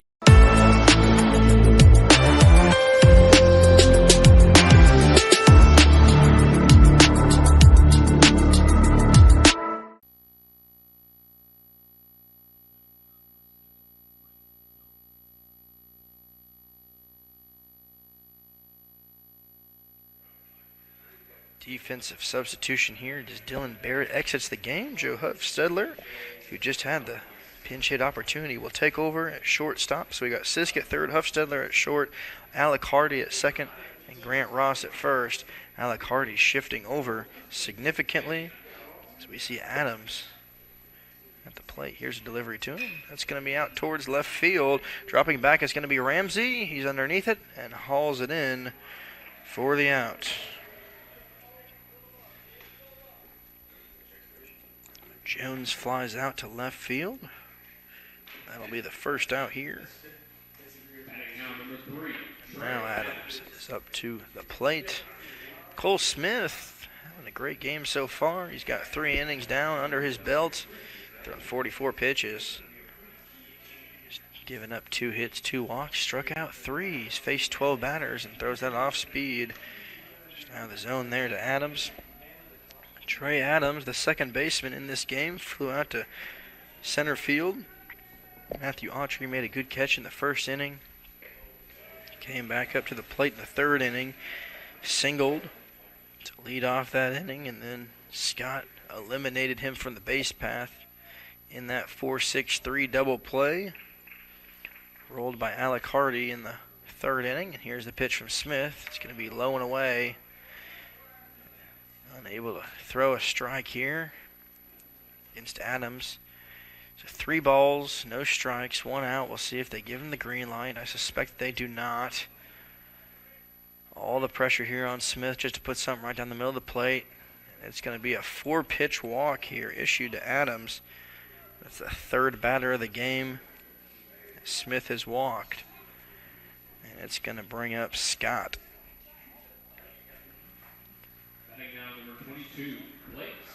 Blake Scott, the catcher, step in, hitting from the left side of the plate. Just a couple axe swings, practice swings, as Ben Smith sets up, and that's going to be popped up in the infield. An opportunity possibly for a double play. Turning around, it's going to be Autry in center field. The ball carried due to the wind. It looked like it was going to go to Huffstetter at shortstop, but it just continued to carry out towards the outfield. Adams made his way to second base and trotted on back to first as Scott flies out to center field for the second time in this game. Bringing up the 9-hitter, Jet Buck. Shortstop hit the double, came around to score in the second inning. Went down swinging in the third. And it's going to be hit right back to the pitcher. Smith will take it himself. A quick flick of the wrist over to Grant Ross. And the Bulldogs get out of it quickly once again. And a great inning here by Smith. He walks one, but he gets out of it just as quickly. To the bottom of the fifth inning we go. Bulldogs still down by 4. Smith commanding on the mound. I'll be right back with you here for some more baseball.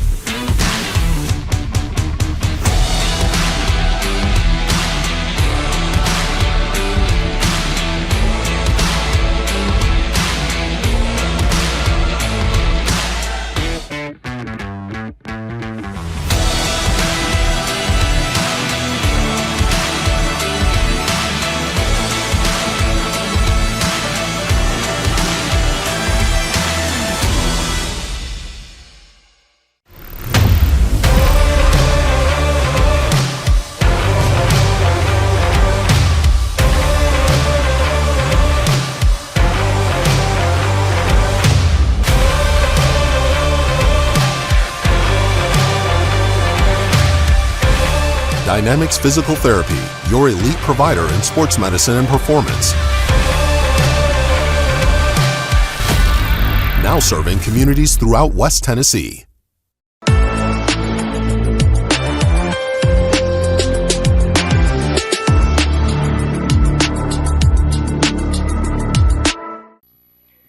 As the Bulldogs return to the top of their lineup, we'll take you to some scores down in Columbus, Georgia. Bulldogs lady softball team got the win over Lenore Rhine today, 5-3. The Bulldogs were down early. They gave up 3 runs in the top of the first inning. They scored 1 in the bottom of the first inning. Once again, they struck in the third, and they were locked into a 3-2 game for a few innings until the girls broke it open in the bottom of the 6th inning, putting 3 runs on the board. Came in and slammed the door. Claire Felder getting the win for the Lady Bulldogs. A couple big hits in that game were Courtney Marler, Zoe Neal each having a double. Mackenzie David got a stolen base in that game and 1 double play for the Bulldogs. In a good clean game, they came back, got the victory. Stay tuned to see how the second game of that doubleheader goes this afternoon. We're waiting on that score as they continue to play down there in Columbus, Georgia. Torkelson remains on the mound. He's thrown 75 pitches so far in this game. He's made it through 4 innings of work pretty easy. The Bulldogs continuing to start to chip away more and more every time that they start to face him. He's given up 3 runs on 5 hits. Last inning, Hardy came around to score and Pace came around to score. And Matthew Autry, the leadoff hitter for the Bulldogs, is getting his 3rd plate appearance of the game. He walked in the first inning. And he's going to take his 2nd walk of the game here in the 5th. And the Bulldogs now have another runner on in Matthew Autry. So Chavies is going to get a shot at redemption here as he takes his place in the left-handed batter's box. Adams, the second baseman, shifting over, preparing for a roll-em-up double play. He gives the cue to his shortstop, Buck, in a conversation there in the middle infield.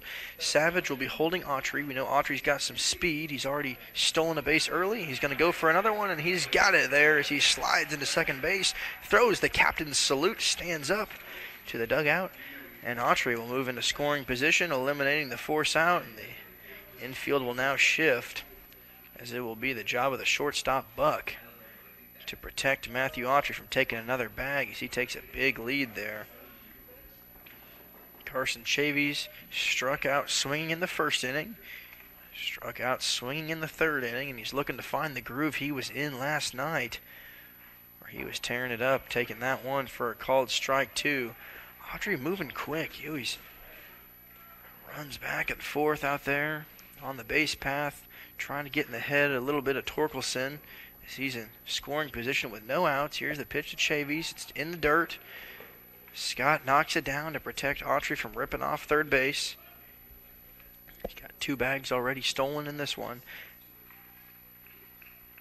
You see Adams playing on the outfield grass there at second base. Ready for a deep ground ball here. Carson Chavis. He loads up from the stretch. Autry moving. It's going to be popped out towards center field. Charging in, who is playing deep, as McCollum. We'll see if it might fall, and it grabbed over the head in a Willie Mays style grab. Here's the shortstop Buck making a great play there in shallow center field to eliminate Chavis' chance. First base. Batting now, number 21, Mitch Sisk.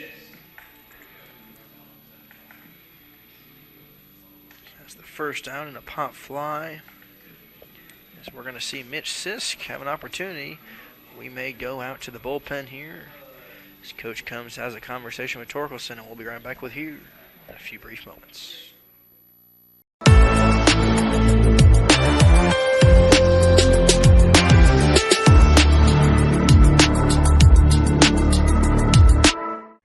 Your life. Your home. Your business. Your future. Focusing on you, West Tennessee Bank strives to serve its clients in every season of life. With vast experience in personal and business banking, we take pride in guiding you through significant events. At West Tennessee Bank, we help you realize your dreams. West Tennessee Bank is a division of Decatur County Bank, equal housing lender, member FDIC. West Tennessee Bank, focused on you. You trade in your car. You trade in your house. So why not get some equity back from your old HVAC system? McCoy's Heating and Air will now give you up to $2,000 trade-in for your old unit. Plus a free 10-year parts and labor warranty with the purchase of a qualifying York system.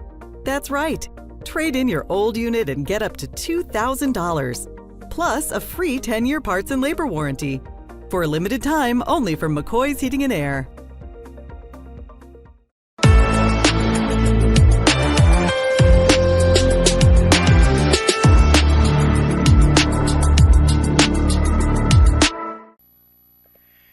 Mitch Sisk will be the batter. Gets to take on the new pitcher for the Washburn Ichabods. Torkelson exits the game after throwing 85 pitches. Gave up 3 runs on 5 hits. Went 4 1/3 innings. Walked 2, struck out 5. And we're going to get to see Kai Bennett enter the game. Kai Bennett out of Liberty, Missouri. Graduated from Liberty High School. Played 2 seasons of baseball heading into his senior year. Received an all-state, all-conference honors. As a junior, he was all-conference pitcher. Helped the Blue Jays to a state championship title. Also was a 3-year member of the basketball team. His cousin Tyler McKay is actually in the Phillies organization in the major leagues, pitching at the AA level.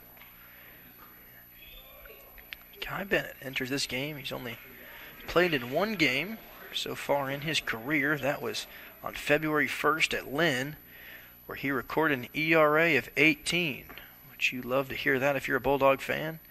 When a reliever comes in with an ERA that high, he gave up 2 runs on 1 hit. He walked 2, struck out 1 in the only inning that he's played in so far. He's going to get to face the third baseman, power hitter of Mitch Sisk. And here's a delivery. He's going to hit that one out towards right field. Going back towards the wall is McHarg at the bullpen, and it's going to land just foul out of play. Sisk having a strong, powerful hit on opposite field. Everybody seems to be losing their hat out here in the outfield. McHarg was charging out towards the wall, and a 2-2 count here for Mitch Sisk, looking to get on for the first time today. He went down on strikes, swinging in the first inning. He grounded out to third base in the third. He's going to hit that right up the middle. Rounding third base is going to be Matthew Autry. He's going to have an opportunity to score. He does. And that's going to be the 4th run here for the Bulldogs, the first of the 5th inning, and Mitch Sisk is able to get a single right up the middle. McCollum, the center fielder, was able to haul it in there, and Autry scores from second base. The stolen base significantly helped him. It's going to bring up Alec Hardy, who's already got a double and came around to score in this game. He's been hitting really good here for the Bulldogs as of late. Had a big game on Tuesday, had the RBIs in the first inning. Struggled at the plate last night, but he's bounced back easily. He's been a great defensive player out of Wiggins, Mississippi. Alec Hardy spent some time with our assistant coach Riley Self down at Mississippi Gulf Coast Community College and hits that one back into the backstop. Alec graduated from Stone High School. Last year as a junior, he played in 38 games, started in 33 of them. He led the Bulldogs in a batting average of .292. 13 for 29 during mid-March, and he's got an opportunity to start that hitting streak back up here early in the season. He had a trio of 3 hit appearances and 10 multi-hit games last year. High school also played soccer to a 5A state championship. So far this season, he's hitting .118 entering the game. He's got 2 hits, 3 runs scored, double, and he's going to pop that one over the first base dugout. Back into the stands. Possible souvenir for a fan here. Sisk standing gently over there on first base, being held by the first baseman Savage. Alec Hardy will reset with his 2-ball, 2-strike, 1-out count. Here's the pitch to him. Off the hands, a little chip shot over the first base dugout. Another foul as he continues to battle, stay in this at-bat. Something we've seen the Bulldogs do really well this year. 2 years ago, we saw the long ball be the big factor of Grayson Swanson. Last year, the Bulldogs weren't able to get as much power, but they started to shift under Coach Casey into using the small ball mentality, and it's been the small hits through the gaps, just like we saw Mitch Sisk do, that's been able to win these games for the Bulldogs with these singles and doubles, and Alec Hardy has had him a few already this season. As he watches that one low to take the count full. 3 balls, 2 strikes, 1 out here to the Bulldogs second baseman.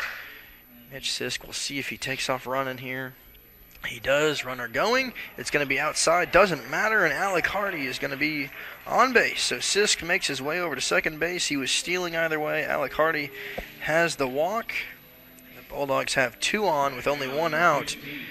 Grant Ross will have an opportunity here for the Bulldogs to plate a few more runs. Grant Ross, the first baseman, represents the tying run at the plate. And what seemed a little grim early in this game with the Bulldogs being down 7 feels just within reach now as Ross takes his way in the box for a called strike 1. So Sisk is out there at second. Hardy's over at first. You see the second baseman Adams dropping back, hoping for a roll him up, double play, something on the ground. Bennett keeping everything low in the zone, trying to get the batters to force something on the ground. Everything moving a little bit slower here on the field because of the density of the grass with all of the moisture left in it. We've seen the center fielder Matthew Autry for the Bulldogs last inning take a big puddle splash out there in center, and a big swing and a miss by Grant Ross as he goes down on 1, 2, 3 pitches and swings right through strike 3 in a big possible situation as he strikes out for the second time today. If you're going to have one guy at the plate in this situation, this is who you want if you're a Bulldog fan. Canyon Pace, the catcher in this game, had a huge night last night. Already in this game, he's got a single and a double and a little chip shot to the shortstop. The third baseman cuts him off. That's Jay, and he makes the play just in time. Buck was ready to field it there at shortstop. Jay ripped him off, stole the play from him, and a 5-3 ground out will eliminate the threat that the Bulldogs are making here in the bottom of the 5th inning. To the top of the 6th we go. Bulldogs within 3. We'll be right back with you. We'll see if Smith stays on for another inning.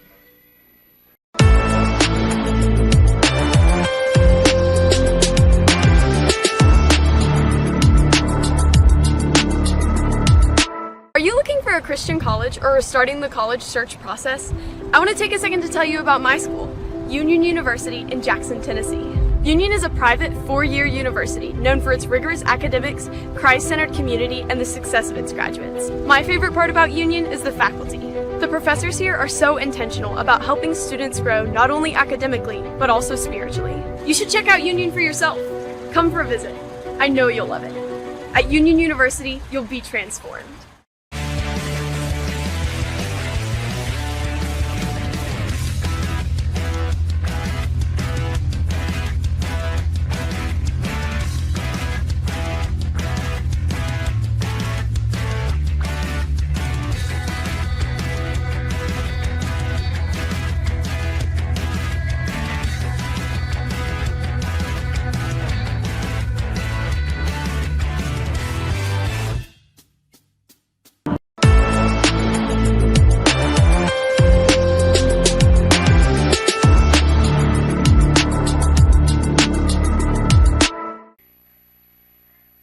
Washburn goes back to their leadoff hitter. The Bulldogs turn the keys of the vehicle over to freshman right-handed pitcher Brody Mann.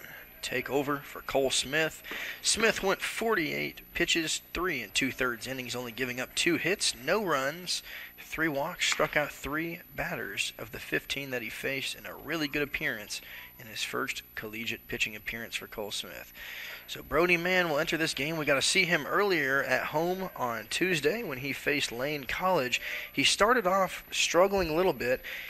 He hit the first batter that he faced in the head, but picked him off. Only moments later in that game on Tuesday, he walked, but once he got his command under control, he was able to get out of a couple of jams. He can heavily rely on his defense for getting him out of those.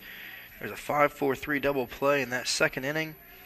And Brody Mann was able to escape a couple of jams, keeping his ERA at 0 in the 2 innings that he pitched on Tuesday. Good off-speed pitch there. Almost got McCollum to go for it. Mann will settle back into his spot on the mound against McCollum. McCollum here in the 6th inning has already had 3 plate appearances. He struck out most recently in the 4th inning, swinging. In the 1st inning, he walked, and he's going to walk right here again for his 2nd time of the game to add to his big game that he has had so far, as he's on for the 3rd time in this game. Hayden McCarg up to the plate. He was left stranded in the 4th inning, had a walk, made his way to second base, and here's a delivery from Brody to him. It's going to be up and outside. McCarg really wanted a piece of that one. He's already got a home run in this game. He had 3 last night, Came around to score in that 1st inning. The 2 RBIs accredited to him. Went down on strikes in the 2nd inning, and Brody left that one up there for him to take a hack at. You want to keep everything low here, and when he pitches out, he really pitched out on that one. Threw that one about 2 feet out of the strike zone. Ben Smith with a great grab to protect McCollum from taking second base. Everybody knows this is the guy that you don't want to give up a long ball to. Matthew Autry basically playing right field, the center fielder all the way out there in the 385 mark. Good pitch there by Brody Mann, just painting the edge of that strike zone right outside. McCarg will now crowd the plate a little bit more. He was playing standing in the middle of the batter's box. He's hugging up on the plate now. And here's the pitch from the stretch from Mann. It's going to be outside. So 2 balls, 2 strikes. I mentioned Autry playing all the way in right field. He moves about 5 feet to his right. He's always moving. He's always walking around. He's running on the base path. Can't stand still out there. Right center field, huge gap. But we know that McCarg is a huge pole hitter. We'll see what he does here. Hardy playing shallow at second base. And that ball is going to get away from Mann as the count goes full. Collum leading off. Huffstedler, the shortstop, playing close to second base in case they're able to roll it up. That might be why Hardy is playing so short, even though they know that there is quite a bit of power in this bat. And here is the payoff pitch from Brody Mann. Full count, no outs. Here's a delivery. Runner's going, and he's going to put it in play exactly as we predicted. Alec Hardy bobbles the ball, makes it over to first base.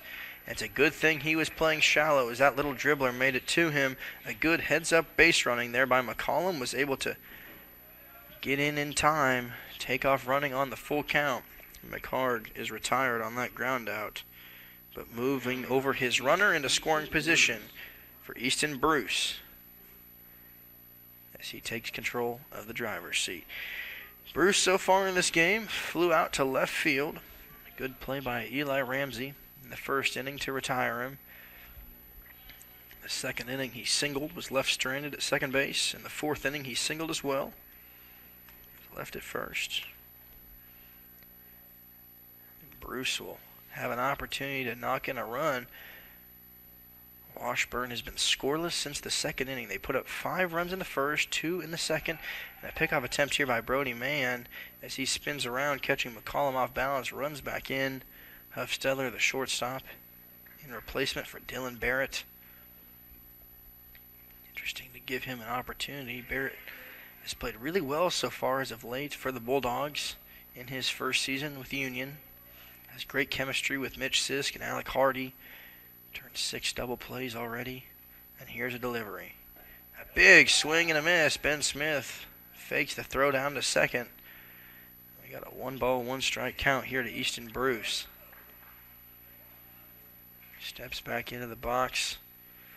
Alec Hardy playing closer to first base. Ready for something on the ground. Prepping for a pull hitter, and here's a delivery to him way outside by Brody Mann.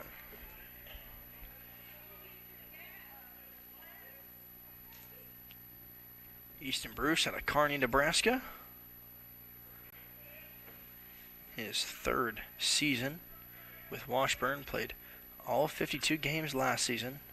Played 33 games, and he launches that one out towards the right field bullpen. Nobody's out there. Both relief bullpens pretty quiet right now, putting their trust in their pitchers.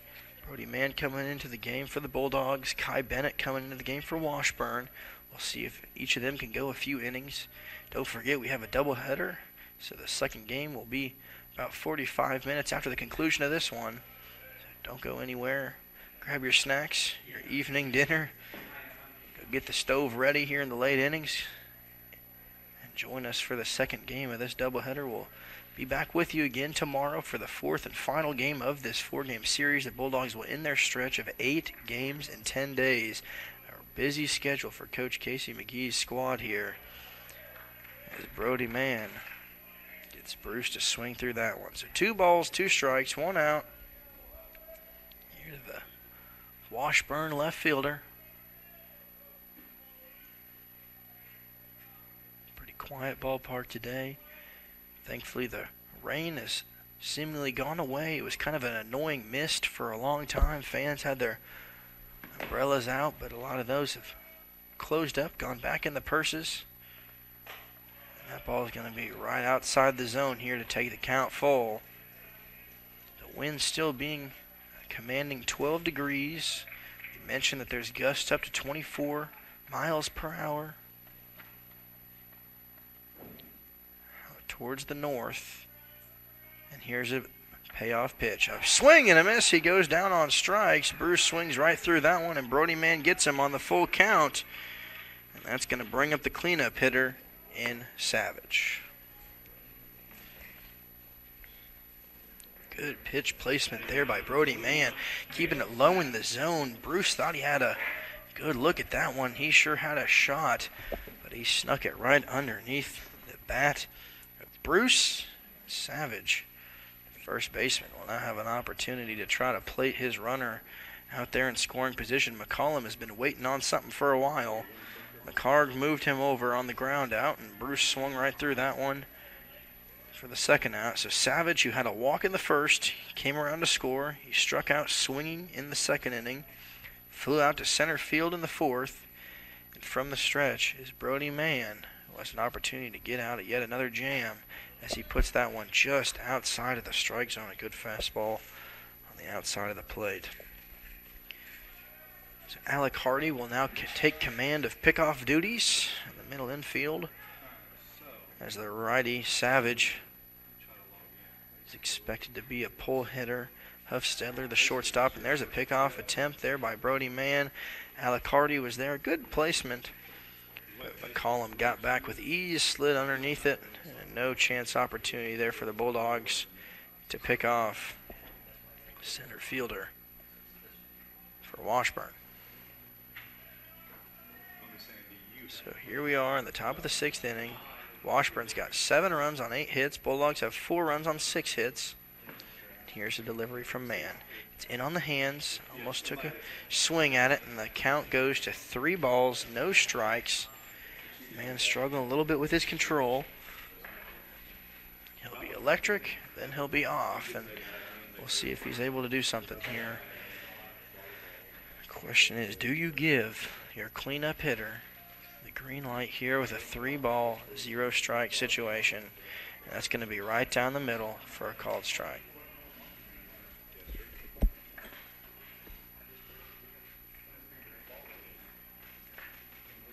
Outfield playing right in their positions. Autry takes a couple steps to his left. And here is the pitch. It's going to be ball 4. So runner on first and second. We're going to turn it over to Jay. Cash Jay, the third baseman, will have his 4th plate appearance of the game. Savage makes his way over to first on the walk, sets up a force at any bag. Infield has an opportunity to go anywhere with it. So we'll see if Brody throws low in the zone. Jay had the home run in the first inning. Score 2. Left field wall and a good pickoff attempt possibility there by Brody Mann. Quickly throwing it back to Hardy, who applied a good tag. He's going to give the sign down to the catcher of Ben Smith. So Jay homered in the first. They pitched him out in the second. He walked and was left stranded. And he flew out to left field. As that ball gets away from Ben Smith, he knocks it down. He could have had a possible throw down attempt. As McCollum had a huge lead, took off running, thinking he might get away with a stolen base on that passed ball, but Smith, a great catcher behind the plate, locks down defense. Mann finds himself in a 2-on-2 out situation once again, just like he did on Tuesday. We'll see what happens. That is up and out.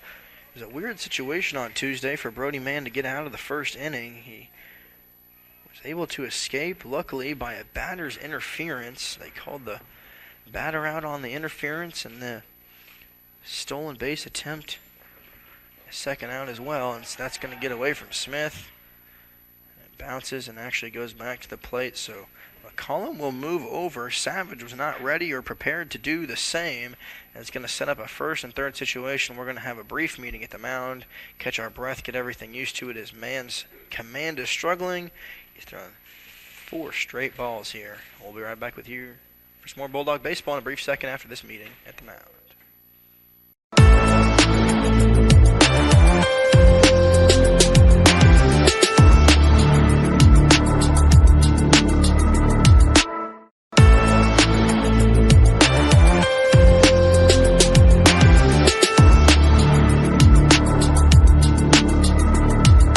The award-winning BallGame Blitz Sports Network from Worthy Road Studios. Over 750,000 views in 2023. We're where you need to advertise. Subscribe to our YouTube channel and join over 4,500 subscribers watching local sports. The Jackson Rockabillys, Union University, Bethel, USJ, TCA, Jackson Christian, Sacred Heart, and Peabody. Multi-camera broadcasts, slow-motion instant replay, on-screen scoreboard and graphics, and professional announcers. Thanks to our sponsors who make it all possible. The BallGame Blitz Sports Network from Worthy Road Studios. The premier sports broadcast network in West Tennessee. Can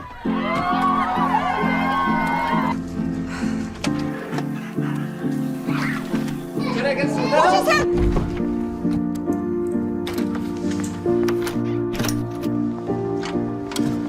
So happy. Oh.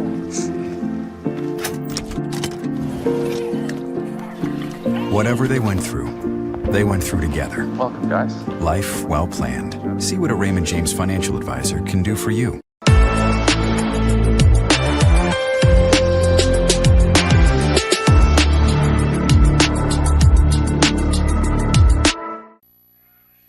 Back with you here in the top of the 6th inning. A 3-ball, no strike count here to Jay, and he is going to take that one right to the back. The bases are loaded. They're juiced with the ducks on the pond, and they're going to turn it to Grant Jones, the designated hitter. Let's see what's going to happen. The umpire requesting a few more baseballs. Constantly drying them off as this infield continues to stay soaking wet. So Savage moves over to second. McCollum is still on third. Jay now at first base on back-to-back walks issued by Brody Mann, and the left-handed batter, the DH, will step into the box as he hits that one out towards right field. Dropping back is Chavis, and the bases will be left loaded as Brody Mann loads him once again and escapes without giving up a run. A good catch and play there by Carson Chavis leaves him stranded. We'll be right back with you here in the bottom of the sixth inning. Bulldogs trail by 3.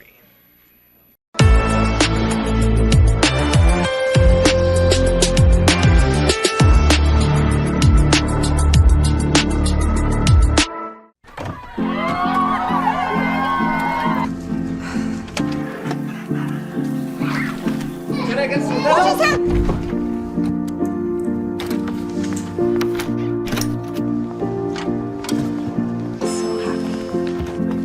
Oh.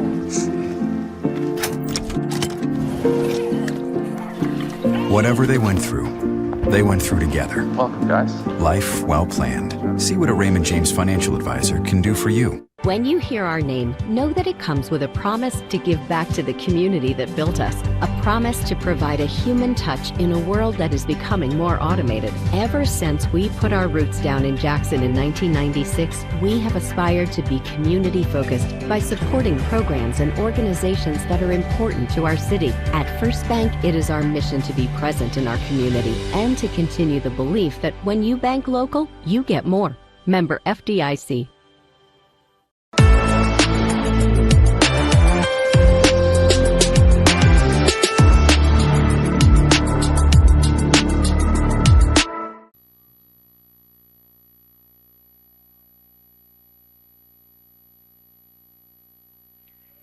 Ramsey taking the first pitch in there for a called strike one. Looked a little bit outside from up here in the booth, but it's been consistently called a strike throughout the entirety of this game. And that ball is going to get outside of the zone. Eli taking a check swing on that one there from Kai Bennett. Bennett with another one outside in the dirt through 18 pitches in the last inning. Made it two-thirds of an inning after Torkelson exited the game, gave up one hit. An ERA entering this game of 18. And that ball's going to be way outside there to Ramsey once again. Ramsey in this game has reached both times with a pair of singles, getting his opportunity here in the bottom of the sixth inning. He's been stranded both times as well at second base, and he's going to pop that one back to take the count full or the third base dugout. You wonder if he waits on that one. Would that been ball 4? The count is 3 balls, 2 strikes, no outs. Everybody in play, and here's the pitch to Ramsey. It's going to be outside, but he swings, checks his swing, and he goes down on strikes. If he would have held off, he would have had a free base as we bring up the catcher, Ben Smith. Smith getting his third opportunity at the plate today. Popped out to the first baseman in the second inning.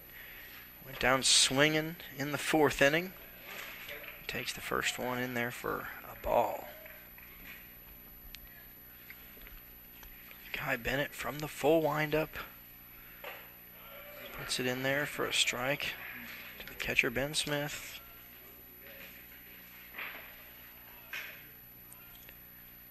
Smith will rock back in there. Here's a delivery right down the middle of the pipe. A perfect pitch there by Bennett.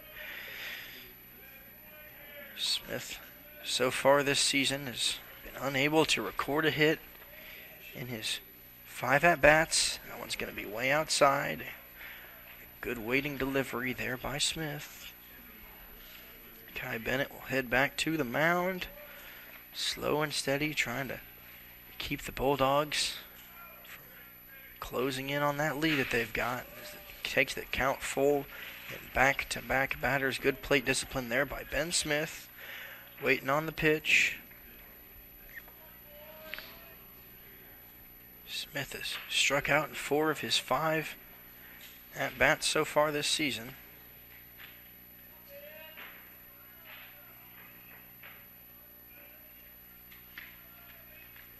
He's going to take another opportunity here with the count full. 3 balls, 2 strikes, 1 out, and Ben Smith will take a walk. He gets on base for the first time this year. So good plate discipline there by the Bulldog catcher.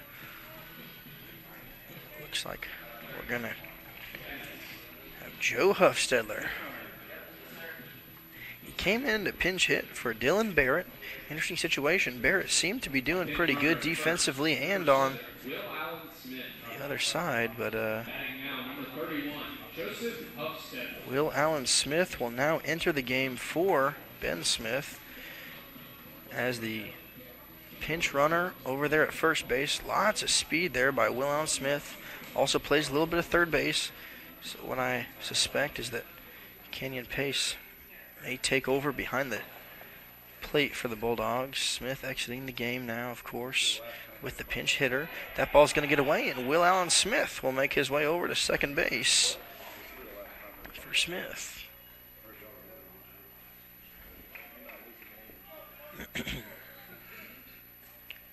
Runner in scoring position here for the Bulldogs once again.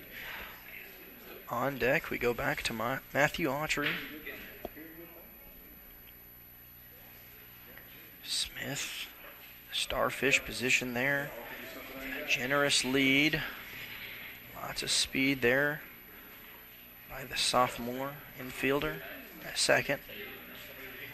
Checks back.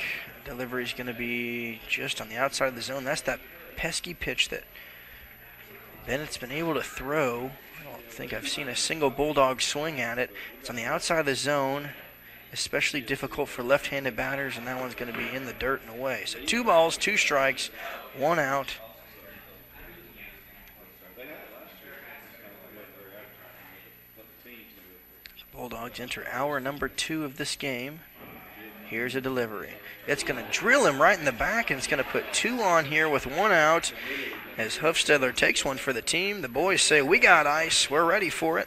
Grab the bandages. Don't rub it. Head your way to first base. As Huffstedler gets on with a hit by pitch. Now we've got 2 on, 1 out here for Autry. Will Allen Smith out there on second base. Huffstedler on first. To the top of the order we go in Matthew Autry. He got on with a walk in the first inning, stole a base, grounded out to shortstop in the 3rd inning, and here in the 5th inning, he came around to score after walking and stealing a base. And now we've got a lot of speed on the bags, and the Bulldogs have their tying run at the plate, winning run on deck. Sneaking their way back into this game. Carson Chavy's on deck. Both runners going. They show bunt. He's unable to do it, and they're going to say he's out. They throw out Will Allen Smith at third base. Matthew Autry unable to lay down the bunt. And nothing is going to happen there as the Bulldogs now have 2 outs, and a frustrating play call there as Matthew Autry is not able to deliver at the plate.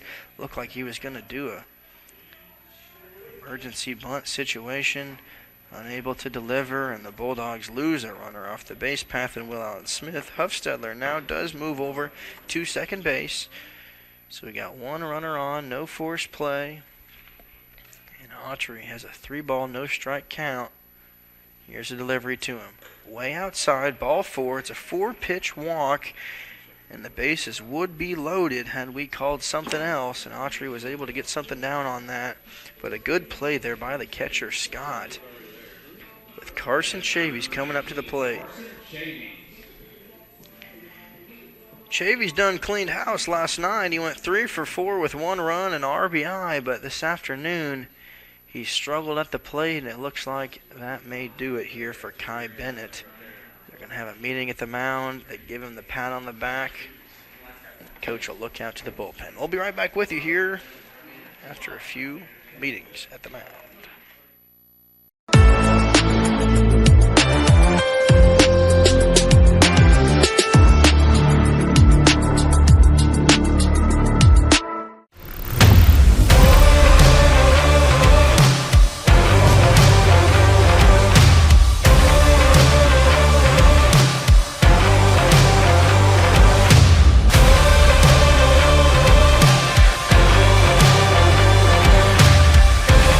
Dynamics Physical Therapy, your elite provider in sports medicine and performance. Now serving communities throughout West Tennessee.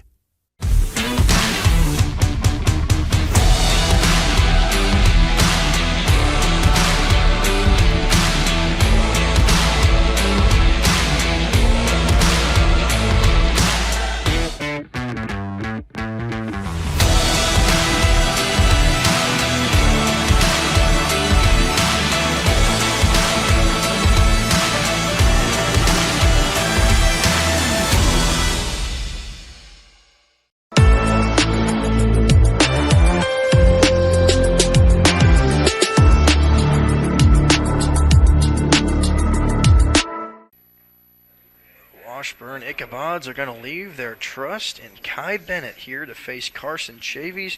Chavies struck out swinging in the first inning, struck out swinging again in the third inning as that pitch is way off the mark. You can tell he's rattled. He's been losing control. He's walked the last three batters.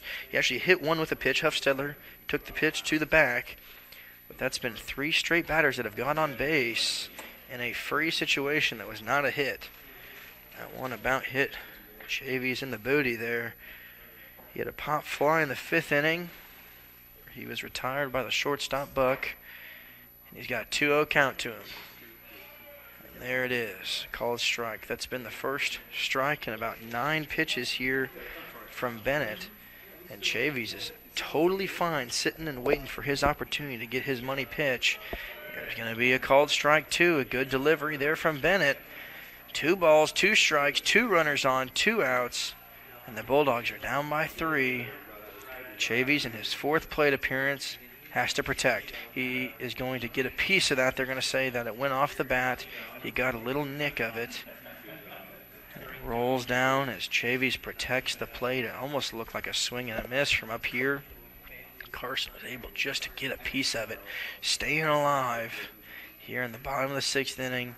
Tying run is Carson Chavies at the plate, and here's a delivery to him way outside.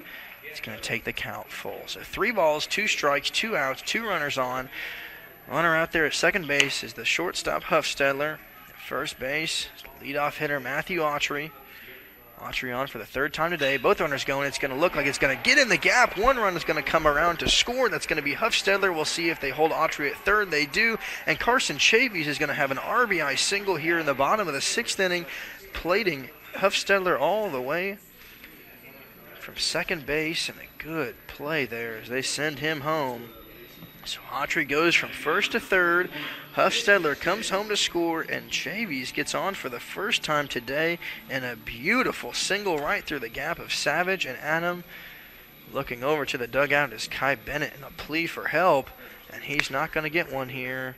He might. This may go to the bullpen. It looks like it will, and that seems like it's going to do it here for Kai Bennett as Mitch Sisk is going to step up to the plate with 2 runners on in a 1st and 3rd situation.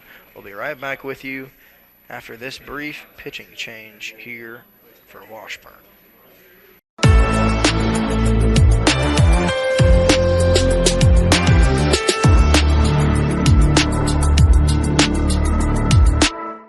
You trade in your car.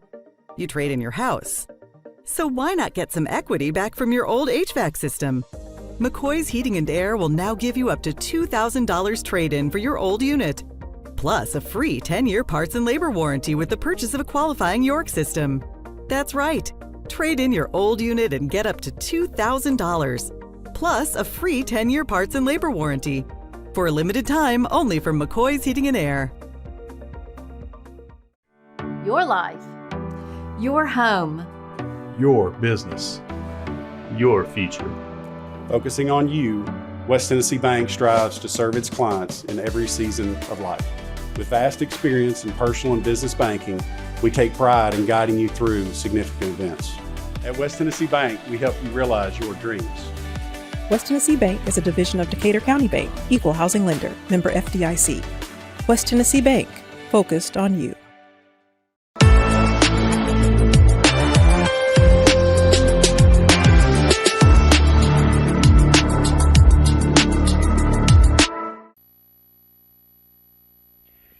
as the Bulldog senior third baseman Mitch Sisk takes his place in the batter's box. He's gone 1 for 3 so far today. He's going to face the sophomore right-handed pitcher Fidel Hatch. Out of Piedmont, Oklahoma, transferred from McPherson College. And he throws the first one up and out. Here comes one run to score. Sliding on the ball is going to be the catcher Scott. And Matthew Autry comes scoring and running home from third to make this game a one-run ball game. As Matthew Autry's speed is able to score on the wild pitch. Fidel Hatch only had to come in, throw one pitch, gave up 1 run. The Bulldogs love to see that. Chavis makes his way over to second, removes the force out from the bases. Fidel Hatch spent 1 season at McPherson College. He's a 4-year member of the Piedmont High School baseball team, helped them to a 32-4 record as a senior, finishing up as runners-up in the state championship. This season, he's only played in 1 game. He threw 3 1/3 innings on February 4th at Nova Southeastern. He struck out 4 batters, gave up 1 earned run, 1 walk, and 3 hits. Here's his third pitch to Mitch Sisk. That one's going to be up and out. 3 straight balls entering this game from the bullpen. The winning run at the plate. Go ahead. Opportunity here for the Bulldogs. Found themselves down by 7 runs in the 2nd inning. And they've just hammered their way back into it. That's going to be a 4-pitch walk to Mitch Sisk. So runner on first, runner on second. We're going to see Alec Hardy make his way to the plate here with 2 runners on and the possibility of taking the lead here in the bottom of the 6th inning. That's a thing that you see so different about this Bulldog team. It's very exciting for Bulldog fans as they look to stay in the game. Last year it felt like if we got down by 4 or 5 runs, we would just start focusing on the next game. We'd get lost in the moment, and that is not the case this year. The Bulldogs have battled their way back yesterday. They've come from behind again on Tuesday. They walked it off, of course, in the bottom of the 10th inning to win that one, but they just stay in games. They've got the morale. They've got a ability to stay focused here for the 2nd year under Coach Casey McGee's command.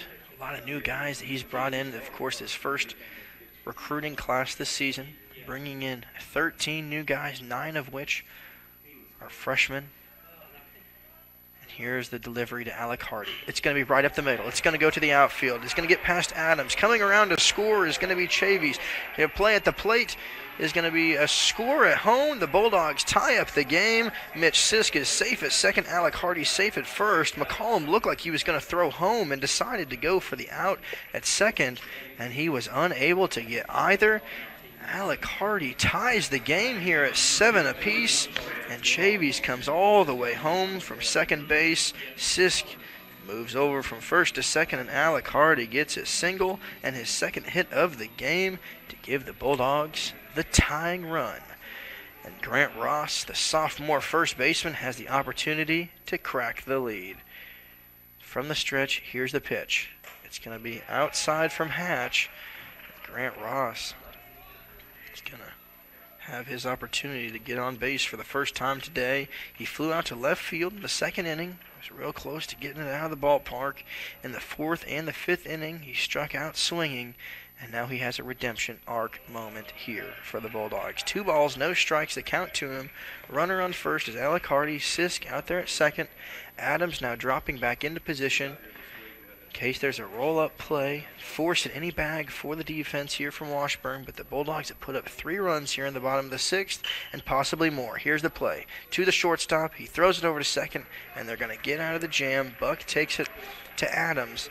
It's going to be a 6-4 ground out, but not before the Bulldogs strike back. They tie the game, and to the top of the 7th inning we go. 7-7 here in Jackson, Tennessee.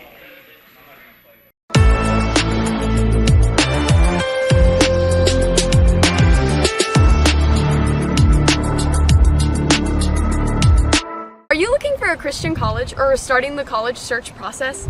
I want to take a second to tell you about my school, Union University in Jackson, Tennessee. Union is a private 4-year university known for its rigorous academics, Christ-centered community, and the success of its graduates. My favorite part about Union is the faculty. The professors here are so intentional about helping students grow not only academically, but also spiritually.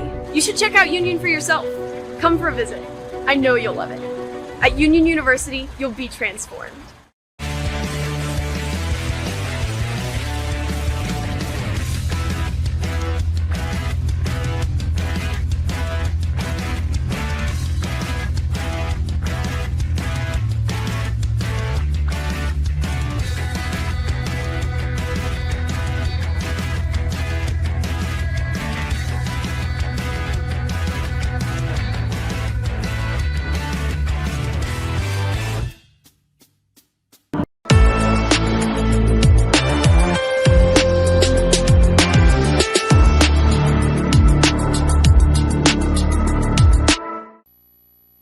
Join you back here at Fesmeyer Field on this gloomy and rainy day here in the top of the 7th inning, and that's the score, 7-7.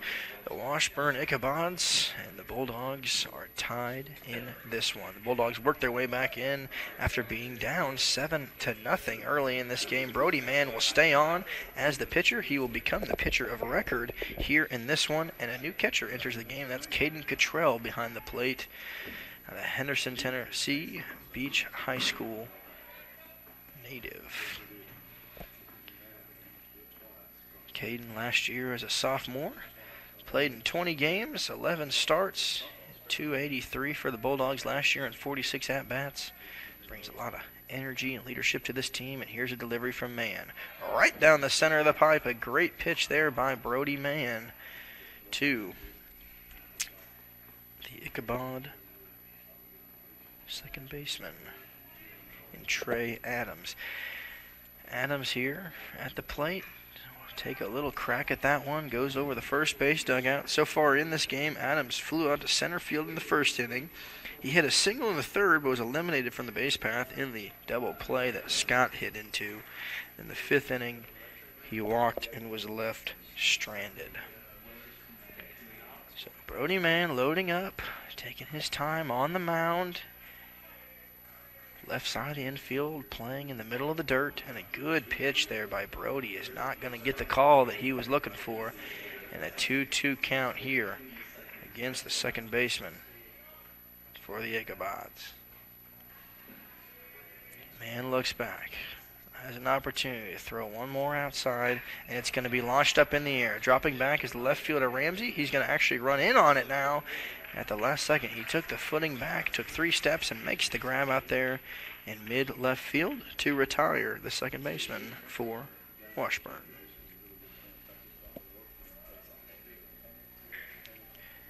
After that, we have the catcher Blake Scott. Unable to get on base.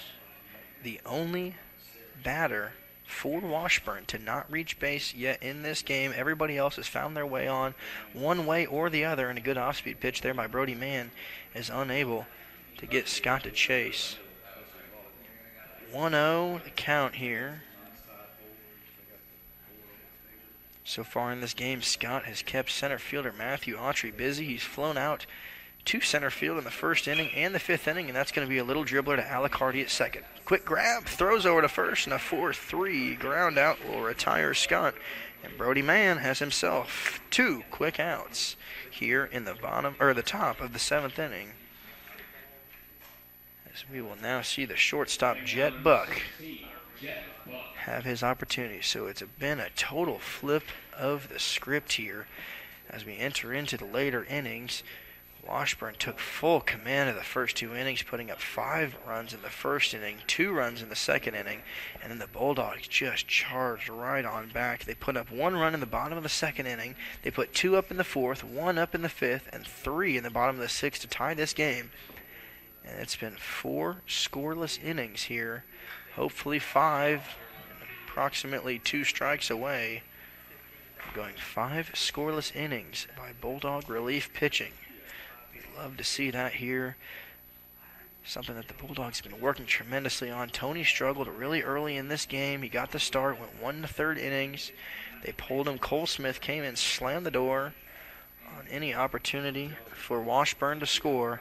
And Brody Mann looks to continue that as he gets his second strike of the at-bat here against Buck. 1 ball, 2 strike, 2 out here against the Washburn shortstop.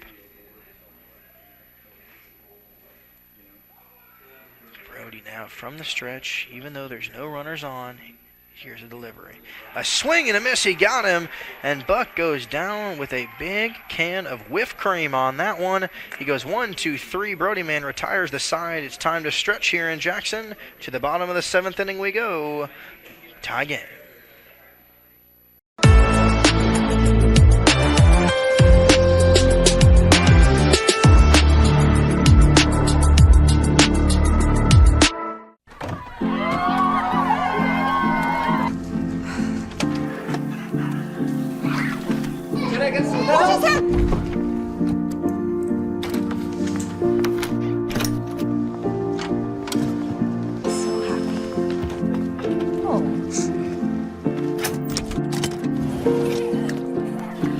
Whatever they went through together. Welcome, guys. Life well planned. See what a Raymond James financial advisor can do for you. The award-winning BallGame Blitz Sports Network from Worthy Road Studios. Over 750,000 views in 2023. We're where you need to advertise. Subscribe to our YouTube channel and join over 4,500 subscribers watching local sports. The Jackson Rockabillys, Union University, Bethel, USJ, TCA, Jackson Christian, Sacred Heart, and Peabody. Multi-camera broadcasts, slow motion instant replay, on-screen scoreboard and graphics, and professional announcers. Thanks to our sponsors who make it all possible. The BallGame Blitz Sports Network from Worthy Road Studios, the premier sports broadcast network in West Tennessee.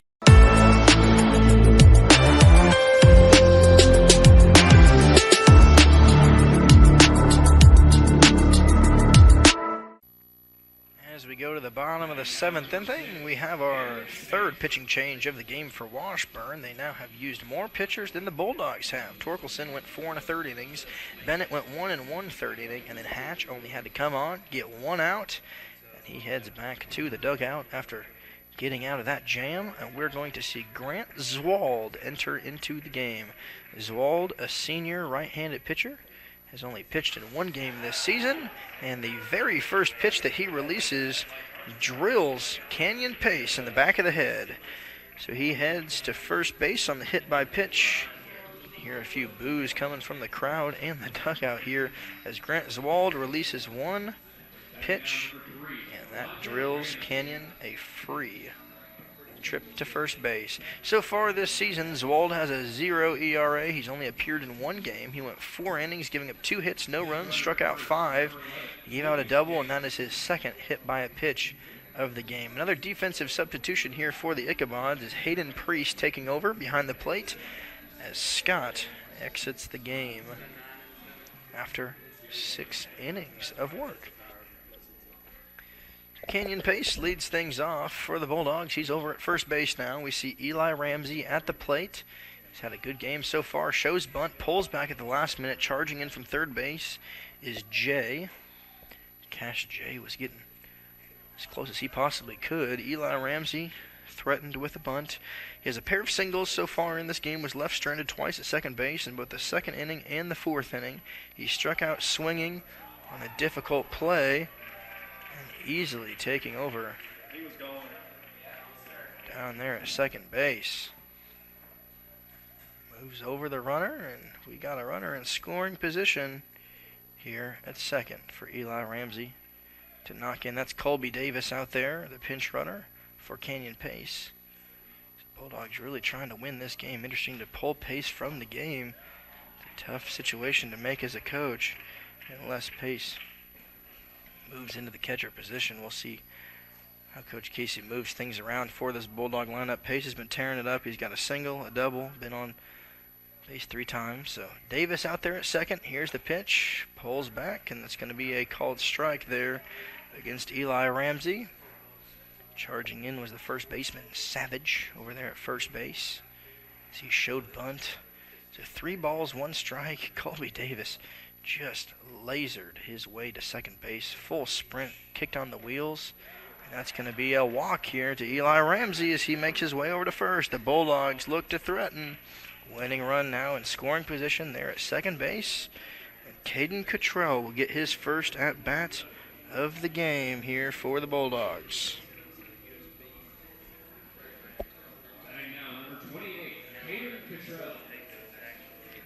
Caden Cottrell has only played in 1 game so far this season. That was on February 3rd against Young Harris. one plate appearance, wasn't able to do anything. Shows bunt, pulls back at the last second. And honestly, could be a little bit of a mental game here to show bunt against Grant Zwald, who's really struggled with his control, hitting the first batter he faced in Canyon Pace, walking his second batter, and here's the delivery. Cottrell gets a piece of it, knocks it down onto the ground, bounces back up. It's going to be a dead ball here. So 2 on, no outs. Canyon Pace was pinch run 4 by Colby Davis. So Davis is out there at second. Ramsey's over at first. Caden Cottrell has his first RBI opportunity here. Got one runner in scoring position. The first baseman, Savage, is basically in. Cottrell goes to drop a bunt, and he's unable to get it down, but the Bulldogs catch a huge break. Cottrell showed bunt and actually missed the bunt, so it's going to be strike 2. Priest had a good throw down over to third, but it was just way out of the base path. So he had an opportunity, and he squandered it. So Davis moves over to third. Ramsey now moves over to second. Force outs eliminated. Infield is playing in. They're going to take the ball home. It's going to be a tag play at home, and Cottrell goes down swinging, takes a big miss at that one. So Cottrell swings through that one. He goes down on strikes. That's the first out. And it looks like we're going to have Joe Huffstedler up to the plate. Huffstedler came on in the 4th inning. He was hit by a pitch, came around to score last inning. It's Kai Bennett that hit him. He's going to show bunt on the off-speed curveball, and he's going to take it for a strike. Infield playing in. Buck and Adams both touching the infield grass. Adams now 3 feet into the dirt. Steps back. Savage ready to charge in. It's probably going down the first base line if there is a bunt. He's not going to bunt. And that's going to be strike 2 here on Huffstedler. Go-ahead run only 90 feet away. It's Colby Davis. And here's a delivery. Way outside. So Davis at third. Ramsey at second. A big opportunity here for the Bulldogs to crack this lead open. And he takes the off-speed. What a great bat to the ball approach there by the Bulldogs shortstop. Really threw the bat at that one, knocked it down the third base line, just staying alive, and a good pitch there by Zwald. Takes the count to 1 ball, 2 strikes, 1 out, 2 on. Here's the delivery. It's going to be off the hands, back into the netting. Once again, he continues to battle at the plate. A great at-bat here by Huffstedler. Outfield playing middle of the grass. Everything's starting to dry out here at Fesmeyer Field, and here's a delivery. It's going to be a check swing in the dirt. They say he does not go, and the catcher, Priest, goes and tags him, but that does not matter because he did not swing, and he thought that was going to be strike 3. Priest was a little confused there. It looked like a good pitch. Great release. They appeal to the umpire in the field, says he does not go. Coach is now going to come out, have a conversation with the home plate umpire. Doesn't really matter. I'm not sure if the field umpire was paying attention. There was probably a good 30 seconds in between the swing and the appeal to the field umpire, and they're going to have a conversation here between the Washburn head coach and the home plate umpire. He puts his helmet on in disbelief and frustration. He heads back to the puddle of a dugout over there on the first base side. Standing water remains over on that Topeka bench. From the stretch, here's Wald. 2 balls, 2 strikes. Huffstedler was able to get away with that one on a no-call strike, and here's a delivery to him. It's going to be inside, ball 3. The count is full.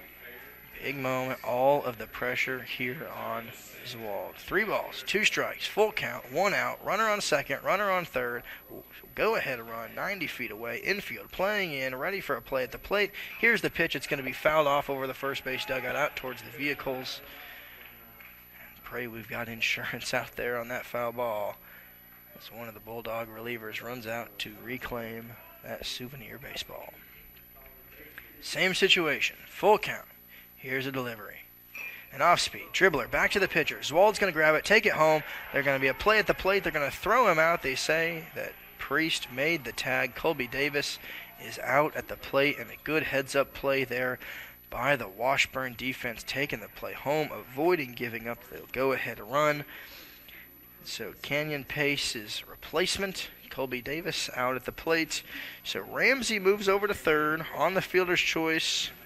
Huffstedler makes his way over to first and sets up a first and third situation as we go back to the top of the lineup, and Matthew Autry, who's been on 3 out of 4 times, and all 3 times have been by a walk. He's had great plate discipline today. He scored in the 5th and the 6th inning, and here's a delivery to him. It's going to be fouled off over the first base side.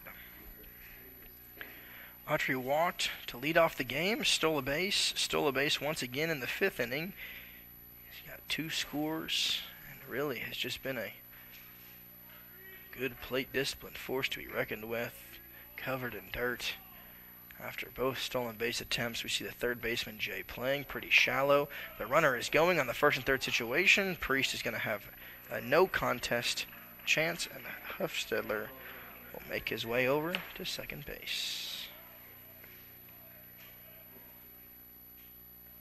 So Huffstedler makes his way to second. 2 on, both back in scoring position. Same situation we had last time. This time we got 2 outs, and a big swing and a miss there by Autry as the Bulldogs have that go-ahead run 90 feet away once again. Nobody on first, runner on second, runner on third. Ramsey over at third, Huffstedler at second. Second and shortstop now playing back, and that ball's going to get away from Zwald in the dirt, out and away. And Autry has himself a 2-ball, 2-strike, 2-out situation, 2 runners on.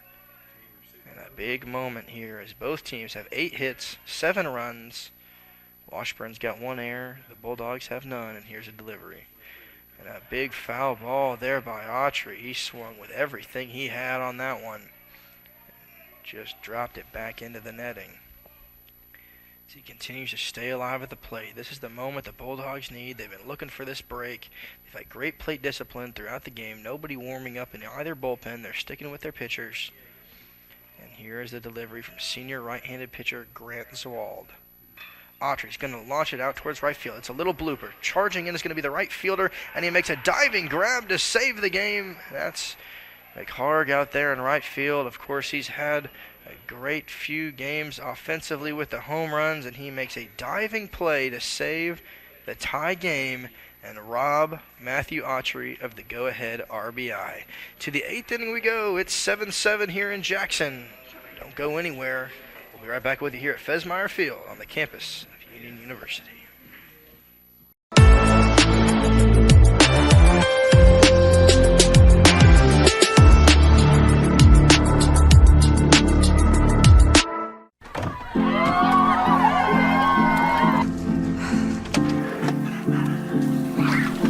Can I get some help?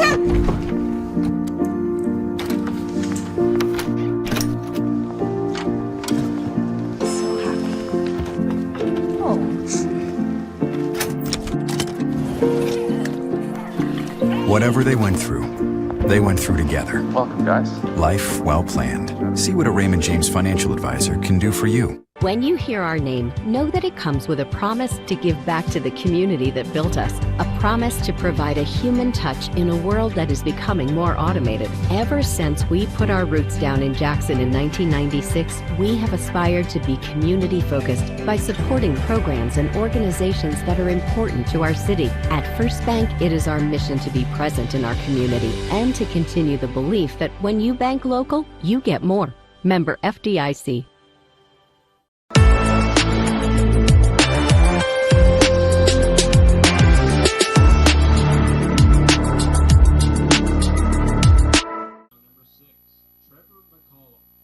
Brody Mann is staying in, approaching now his 3rd inning after throwing 40 pitches in the 2 innings he has done. He's given up no hits, no runs, no errors in the 9 batters that he has faced so far in this game. He struck out 2 and given up 2 walks so far. Back to the top of the lineup we go for Washburn. He's going to be facing Trevor McCollum for the 5th time in the game. McCollum will take it in there for a called strike 2. McCollum reached on a walk in the first inning, came around to score, singled. He's the only guy in the game for Washburn to score twice so far in this one. He struck out swinging in the fourth inning and walked. Was left stranded in the sixth against Brody Man the first time. That's going to be hit down the third base line. Mitch Sisk running over, and the third base coach is going to steal that opportunity from Mitch to haul that one in foul territory. No balls, 2 strikes. Brody Man has found his control after struggling with it early on in this game. There's some action out in the left field bullpen for the Bulldogs. Nobody warming up as of record in the right field bullpen, but there's some guys heading out there doing some initial stretches with the bands. Here's a delivery from Man. It's going to be upstairs for a ball. Caden Cottrell now the play caller behind the plate. Ben Smith started off the game. Caden Cottrell entering in relief was the pinch hitter. Took over. We'll see what the Bulldogs do for the second game of this doubleheader. Don't forget, we're going to have a 7-inning game about 45 minutes after the conclusion of this one. Double showing feature here for Bulldog baseball. And then tomorrow, about 1 o'clock, weather permitting, we'll have the game series finale. Bulldogs took the first one last night. 9-8 walk-off win. Late into the 10th inning. Kenyon Pace hitting the walk-off home run. We'll see if the Bulldogs are able to come back from behind again and win this one here too. That ball's going to get away from Cottrell. It dribbles back to the first base dugout. So good discipline here by McCollum, who started the count down 0-2, has worked his way back to make it full. Brody Man's got to get something in there here and get him to chase on something close. 3 balls, 2 strikes. Trust your defense. Get something on the ground. Here's the pitch. It's in the air, on the right side in the infield. Ross and Hardy coming over. Hardy calls him off and takes it about 5 feet deep into the grass in shallow right field, and McCollum is retired.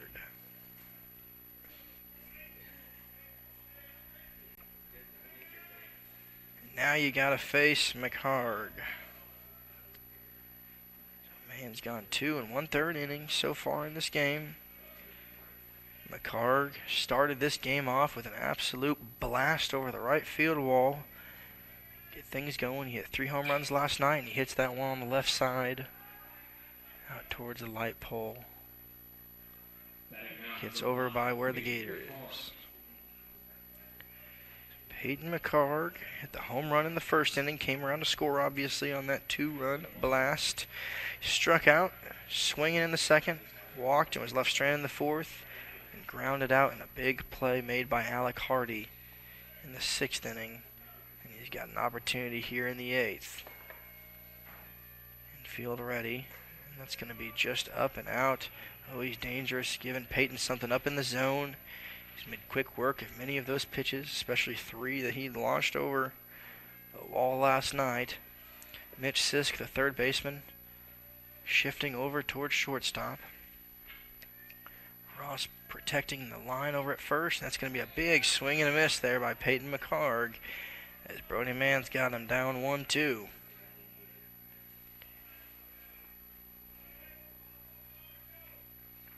Matthew Autry playing way out towards right center, knowing the pull capacity here of McHarg does leave a big gap up the middle, and that's going to be low and out.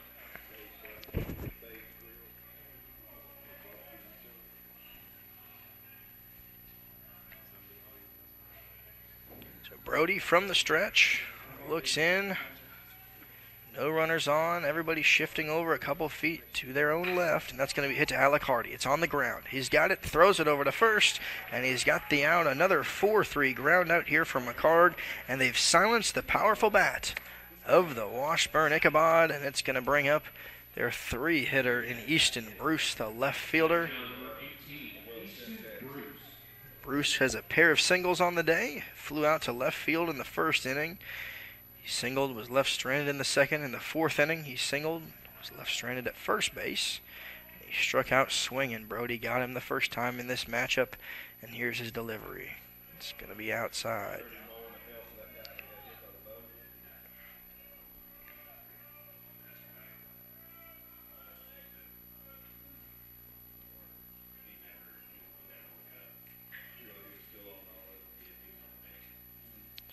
Brody from the windup. Here's the delivery to him. It's going to be hit out towards center field. Running over is going to be Autry. He's unable to get it. It's going to be a one-hopper. Of course, that is probably some of the influence here of that wet outfield. And the Ichabod have themselves a double here late in the game at the hands of Easton Bruce. Autry was playing significantly more towards right field than he was towards left. And the wet grass out there, standing water out in the outfield, slows you down, and some balls that you might have in a regular game you're unable to get to, and that's the situation there. So we've got Alec Hardy at second base holding the runner of Easton Bruce. Savage, now the batter. Here's a delivery to him. It's outside. Good dig there by Caden Cottrell, the catcher. Savage walked in the first inning, came around to score the third of 5 runs put up in that first frame. He's been held to nothing but a walk ever since then. Man checks back, looks at the runner. Bruce with a big lead. That's going to be in there for a called strike. Great placement on the lower outside realm of the box. Take things slow. One thing you don't want to do is get in a situation where this game just starts to slip away from you. Bulldogs trying to keep this game tied. They threatened multiple times in the bottom of that 7th inning. The 0-0 frame in the 7th, and a great pitch there by Brody Mann right down the middle of the plate. Will bring the count to 1 ball, 2 strikes, 2 outs. Hardy sneaking up there behind Bruce. Don't anticipate a pickoff attempt, but he's going to focus on the batter. It's going to be low, trying to get Savage to chase. So far in this game, there's not been a lot of chasing batters here by Washburn. They do have 5 strikeouts, 6 strikeouts actually, so far in this game, compared to the Bulldog 8. And the off-speed pitch almost gets him. A good swing and a crack there by Savage. He had to wait on that one and really threw off his swing to try to slow it down mid-swing, make contact, chips it over to the on-deck circle for the Bulldogs. Here is the delivery from Mann. 1 on, 2 outs, 2 balls, 2 strikes, and it's going to be another foul ball. Easton Bruce looked like he was going to take off towards third base, decided against it. So he stays out there, scoring position. We're going to take a pause here. Everybody catch their breath, take a reset. Alec Hardy, the only one that's not in their typical position as he is protecting a possible pickoff there at second base. Brody looks back, checks it. Bruce has his left arm up, and here's a delivery. He's going home with it, and it's fouled back towards the press booth, over towards the softball field behind us at the Fesmeyer Complex. 2 balls, 2 strikes, 2 outs. Mann needs only 1 strike to keep his ERA perfect. Keeps getting out of jams. He doesn't care if he loads the bases as long as he doesn't give up any runs. And here's a delivery. Runner fakes the go, and a big swing and a miss. He got him. Savage goes down swinging. Brody Mann gets out of it once again. To the bottom of the 8th we go, and we stay in a headlock here in Jackson. 7-7 game. Bulldogs look to take the lead here in the bottom of the 8th. They threatened in the 7th. Can they pull it off? Don't go anywhere. We'll be right back.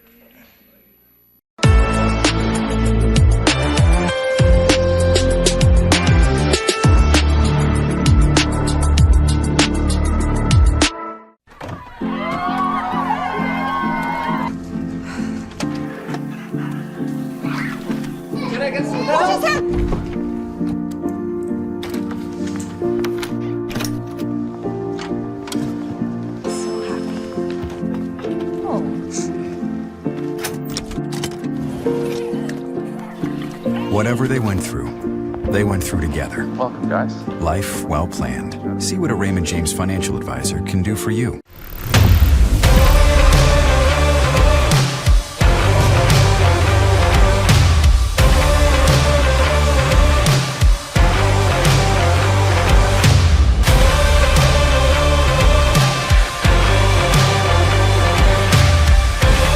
Dynamics Physical Therapy, your elite provider in sports medicine and performance. Now serving communities throughout West Tennessee.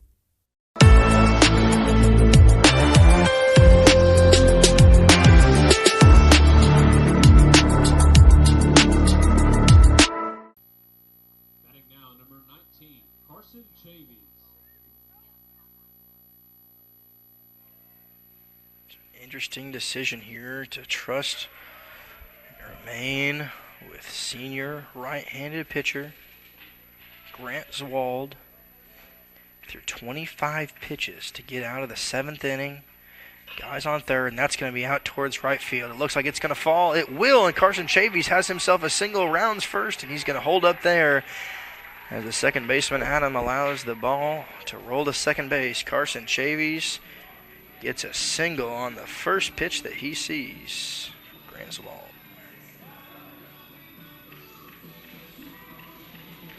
Great play there by Carson to just drop that one right on the line, and we are in the heart of the Bulldog lineup here with Mitch Sisk coming up to the plate. Sisk walked in the 6th inning, was left stranded at second, unable to come around any time today. Singled in the 5th.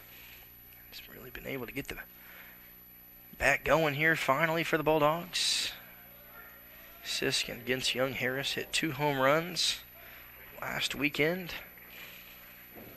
Struggled to get things going, but not today. He's got things rolling now. We got Chavies over at first base, and Sisk an opportunity to try to put the lead back in the hands of Union here tonight.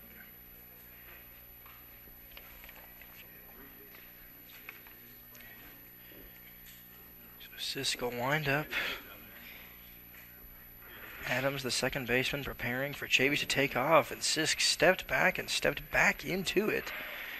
He rocked with his back right foot, took a swing and missed that one. So 1 ball, 2 strikes, no outs. Go ahead run on first base. Zwald from the stretch. It's going to be hit right to the second baseman. Adams throws it over to the shortstop, Buck. He throws it over to first. It's in the dirt, and they are going to rule it out. It's a 4-6-3. Roll him up, turn him up, double play.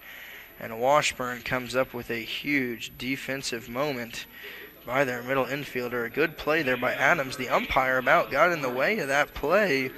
So Chavies is eliminated from the base path. Sisk gets the first and second out of the inning. And it brings up the cleanup hitter, Alec Hardy. A tough break there by the Bulldogs. Sisk had a really good play. If it was about 4 feet to the left, could have snuck up the middle gap. But it's a game of coulda, woulda, shoulda. Here is the pitch to Alec Hardy, and off speed in there for a called strike 1.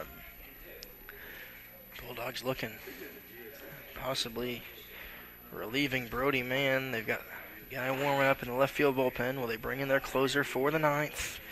A lot of it will depend on this at-bat here by Alec Hardy, if he can keep things going. Fans continuing to trickle in here. Might see some more for the second game now that the rain has gone away. The umbrellas have closed up. Turned into a decent day here at the Fez after some drizzly and gloomy first 4 or 5 innings.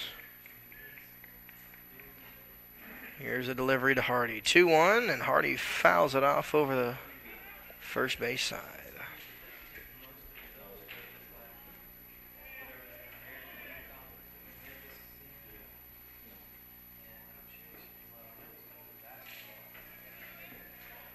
Big thank you to everybody joining us today here on the broadcast. Wouldn't be possible without a lot of help from our team. Thank you to Worthy Road Studios for being up here with us, running cameras and switchboard for us this afternoon. They'll be with us for the second game as well. Here is the full count.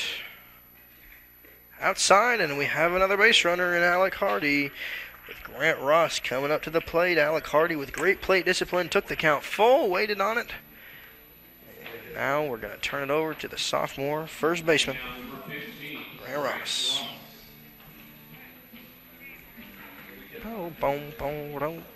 Grant Ross here.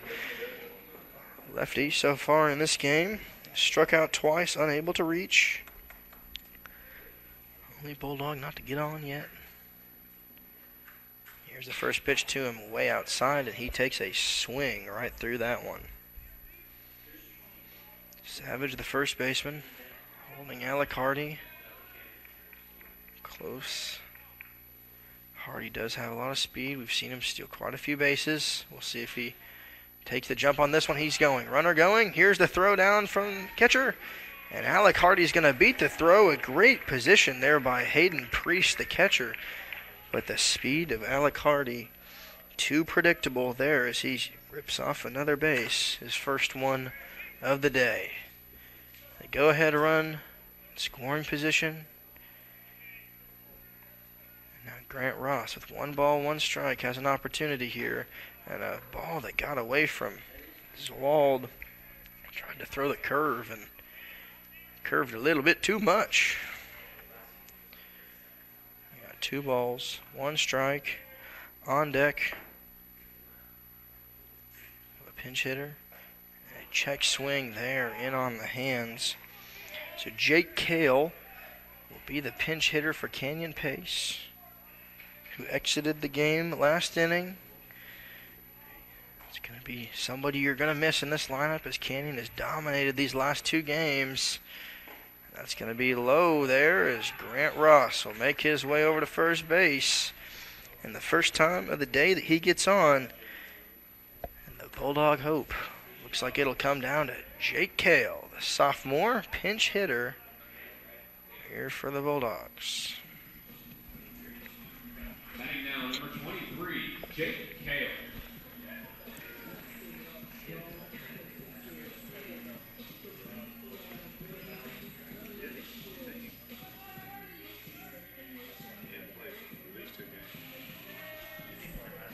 Jake Kale out of Sacred Heart.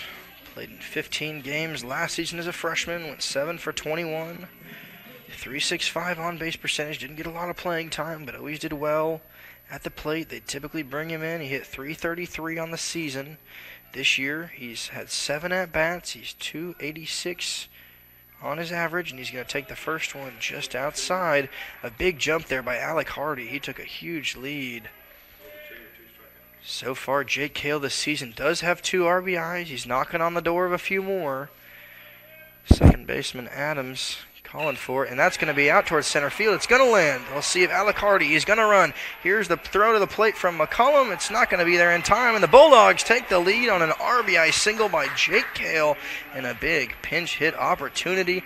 Alec Hardy goes second to home on a wonderful one-hopper out towards the center fielder, and Jake Kale clutches up in a big-time situation. And now the Bulldogs get to give themselves a little bit of insurance going into the 9th inning, where they're going to have a commanding lead. Bring in the closer, because we're ready to finish this one off here in Jackson. So now we've got Kale on first. Alec Hardy came home to score. Ross out on second. Kale now on first. That's going to be Elijah Ramsey up to the plate. He's got the pair of singles. Reached in the 7th. He's left stranded at 3rd. Here's a delivery to him. That's going to be low and in the dirt. Grant Zwald.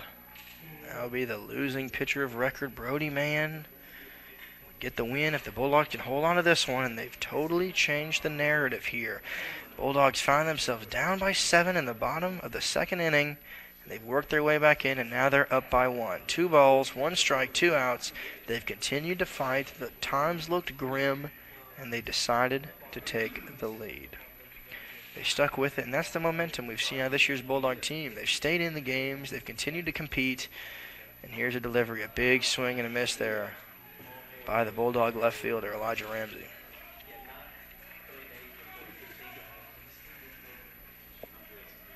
Fans have put on a show.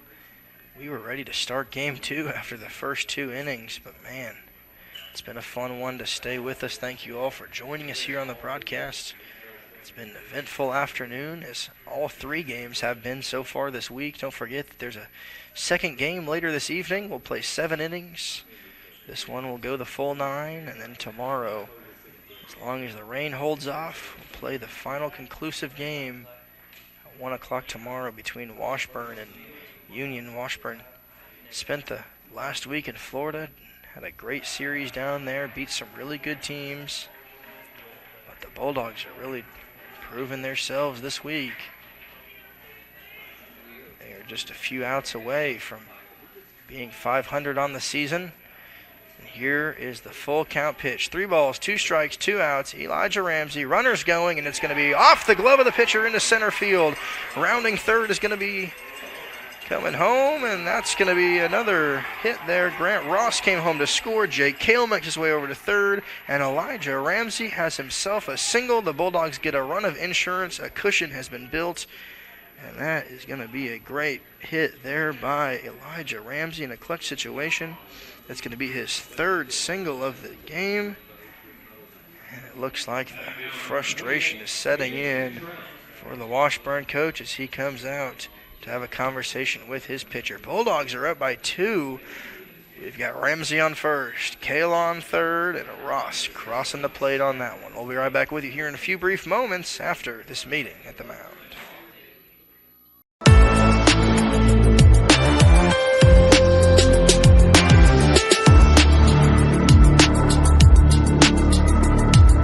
Are you looking for a Christian college or are starting the college search process? I want to take a second to tell you about my school, Union University in Jackson, Tennessee. Union is a private 4-year university known for its rigorous academics, Christ-centered community, and the success of its graduates. My favorite part about Union is the faculty. The professors here are so intentional about helping students grow not only academically, but also spiritually. You should check out Union for yourself. Come for a visit. I know you'll love it. At Union University, you'll be transformed.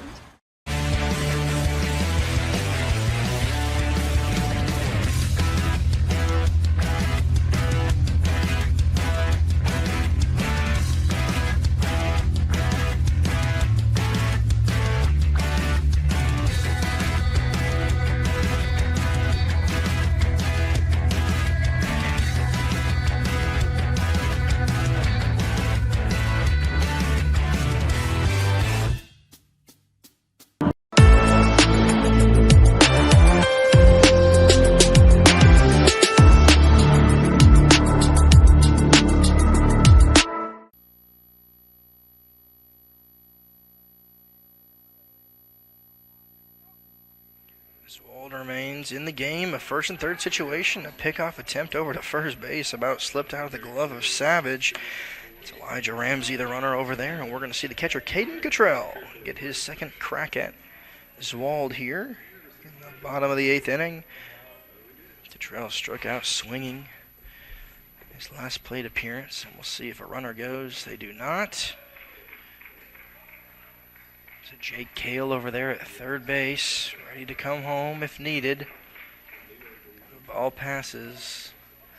The Bulldogs are able to put 2 on the board here late in the game, take the lead. It's 9-7, 9 runs on 11 hits. The pitch to Caden Cottrell is in there for a strike.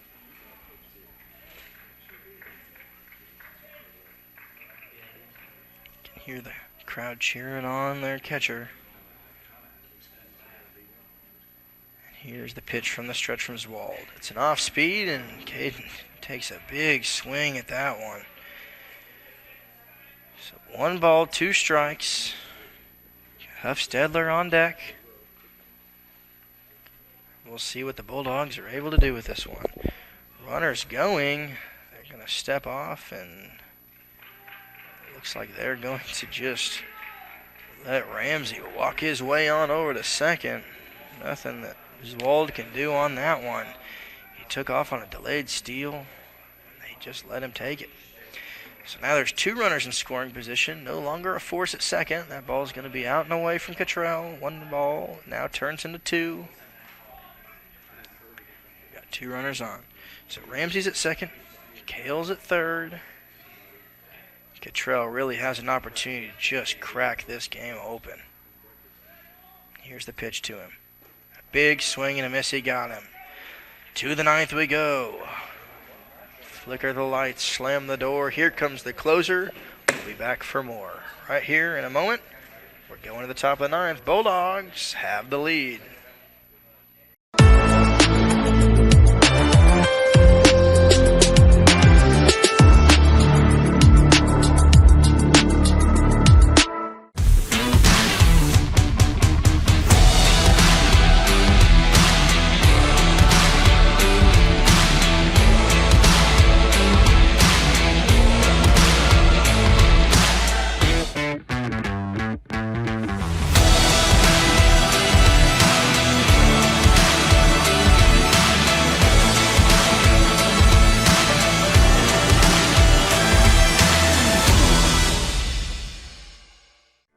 your life, your home, your business, your future. Focusing on you, West Tennessee Bank strives to serve its clients in every season of life. With vast experience in personal and business banking, we take pride in guiding you through significant events. At West Tennessee Bank, we help you realize your dreams. West Tennessee Bank is a division of Decatur County Bank, equal housing lender, member FDIC. West Tennessee Bank, focused on you.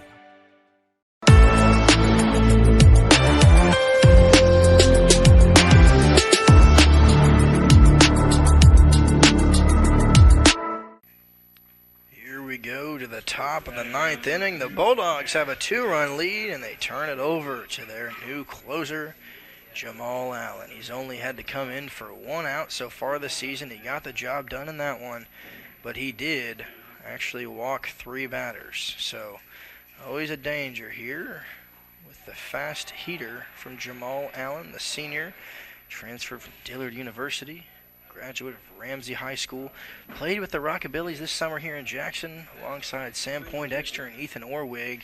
We do have some extra relief help in the bullpen if needed, but hopefully Jamal can come in and slam the door as he throws that one way outside. He's got some heat, but the control has really been where he's been working on. Played 2 years of varsity baseball, Ramsey High School in Birmingham, Alabama. Played for Wallace State Community College and accumulated 40 2/3 innings last season, 11 appearances at 1.79 ERA, and 32 scoreless innings at Xavier University. He's also achieved 2 associate's degrees. He comes to finish out his career with the Union Bulldogs as he takes on Jay here in the 9th inning. Here's a delivery. It's outside. 2 balls, 2 strikes. Jay so far in this game hit the home run in the first inning, 2-run shot. Then he walked twice and flew out to left field. Bulldogs now needing just 3 outs away from getting their 3rd consecutive win. And that ball is going to be way out of the zone. Allen on the mound grabs some dirt, uses it in a similar manner to a rosin bag. Gets back on the mound. Just take a little heat off of it, throw it right down the middle of the pipe here. Got a full count to Jay. 3 balls, 2 strikes. 9th inning from the windup. Here's a delivery from Allen. It's going to be just outside, and he walks the first batter of the inning. And the Washburn Ichabod have their first runner on here latest. Fesmeyer Field is now illuminated by the lights.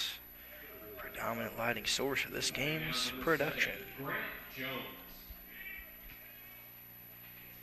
Jones, batter in the 6th hole here. Coach Casey comes out, gives a signal to his outfield to move over. Autry goes over to his left after receiving the call from his head coach. Jones singled in the first, came around to score, and has flown out 3 consecutive times. 2 to left, 1 to right. Allen looking to end this game here as he throws a strike right on the outside corner. That's that pitch we haven't seen in a few innings, but it's been a strike consistently in this game.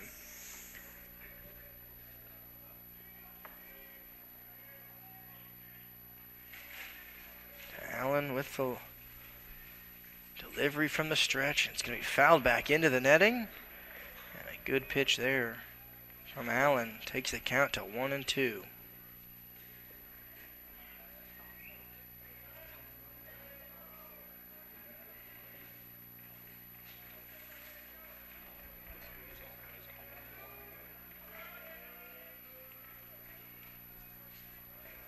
He looks in. Runner over at first is Jay. Leads off by 4 or 5 feet. He fakes the run, and it's going to be popped to the left side. Running back is the third baseman, Mitch Sisk. He's called off by Huffstedler, who has the first out here in the 9th inning on a pop fly ball on the left side of the infield. And Bulldogs need 2 outs to finish off this game.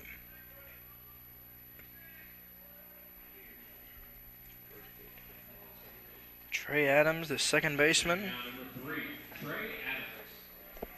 Get his opportunity. Jamal Allen checks over to first. Jay, still the runner. Wants something on the ground. Try to roll up a double play to end this game. Adams singled in the third inning. Walked in the fifth. Flew out to left field and center field in his other two plate appearances. Allen comes into this game. He's taking things slow, hoping that there's some aggressive batters here. Throws heat right down the middle for strike one. 1 ball, 1 strike, 1 out here to Adams.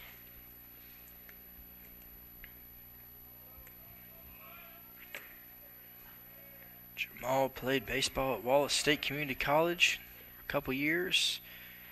Dillard contributed to a 2023 GCAC Conference Championship. They're going to declare that ball a dead ball.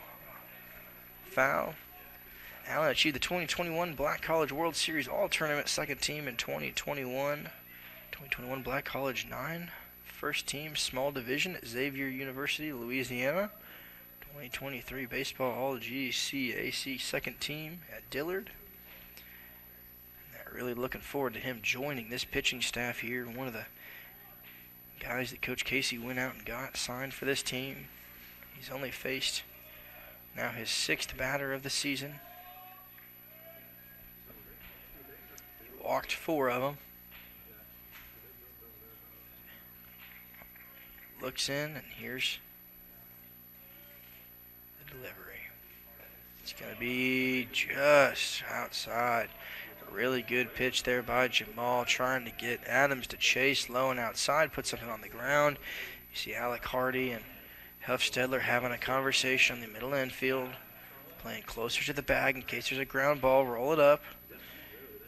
See here if Jay tries to steal. He does not. That's going to be a full count pitch. You can only guess that he's going on the next one.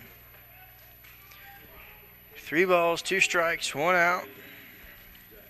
Allen taking things slow here on the mound. All the moments between each pitch. Adams with an opportunity to tie this game. Here's a delivery. A big swing and a miss. There's going to be a play down at second.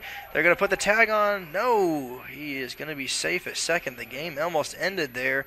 Everyone got so caught up in the strikeout, but a good awareness there by Caden Cottrell. Coach Casey's going to come out, have a conversation with the home plate umpire. Puts the hand on his left shoulder. It looks like he's going to appeal a moment here. Infield all coming together. Allen going to talk to his third baseman, Mitch Sisk. So there's 1 out left in the game. Jay moves over to second. Now,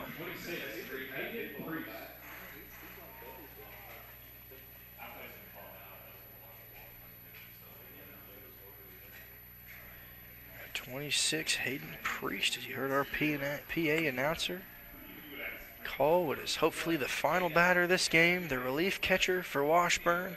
Hardy backs off, and the first pitch is in there for a called strike from Allen.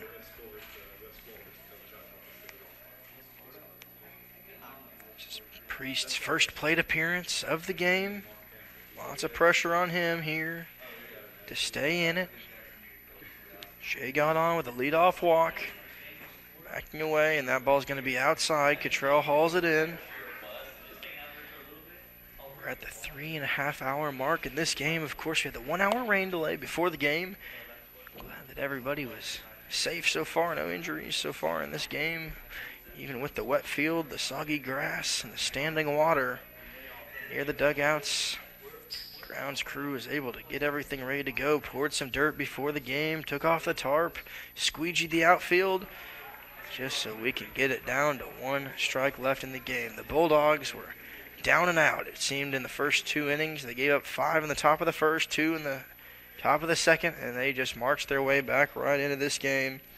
Kenyon Pace scored in the second inning, scored 2 in the fourth, 1 in the fifth, 3 in the sixth, and 2 to take the lead in the 8th. The Bulldogs are just one strike away here from ending this game.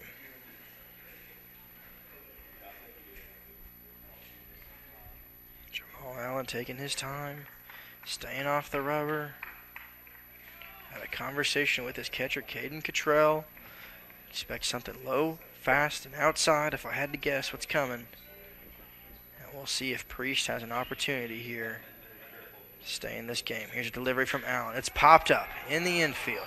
Running back together is Huffstedler and Hardy. Hardy's going to be the one that takes it underneath it, and it's going to fall in the outfield between Hardy and Autry. One run is going to score, and the game continues on an error and a difficult miscommunication there.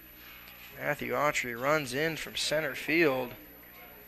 And a tough situation here for the Bulldogs as their lead is now cut to 1 on what should have been the end of the game. Priest gets lucky.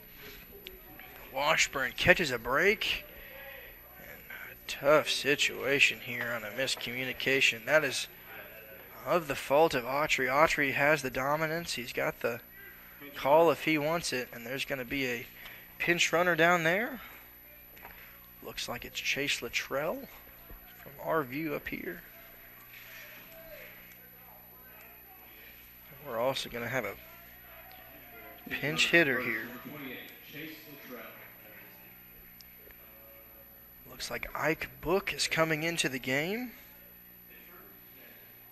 in the 9 hole to pinch hit in this situation. So Jay came around from second to score. He was taken off running on the fly ball.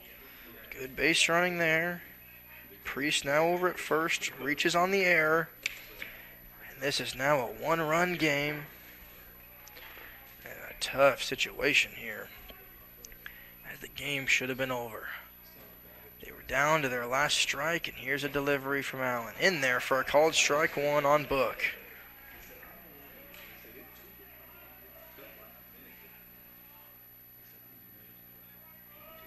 Ike Book, junior outfielder to St. Joseph, Missouri.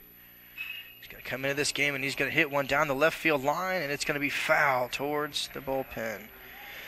Last season, Book played in 45 games with 43 starts, led the team with a .394 batting average, .481 on-base percentage, 3 triples. He finished ranked in the top 5 on the squad with 45 RBIs, second in slugging percentage, 3rd in hits, 3rd in home runs, 4th in doubles, and 5th in runs scored for Washburn last season.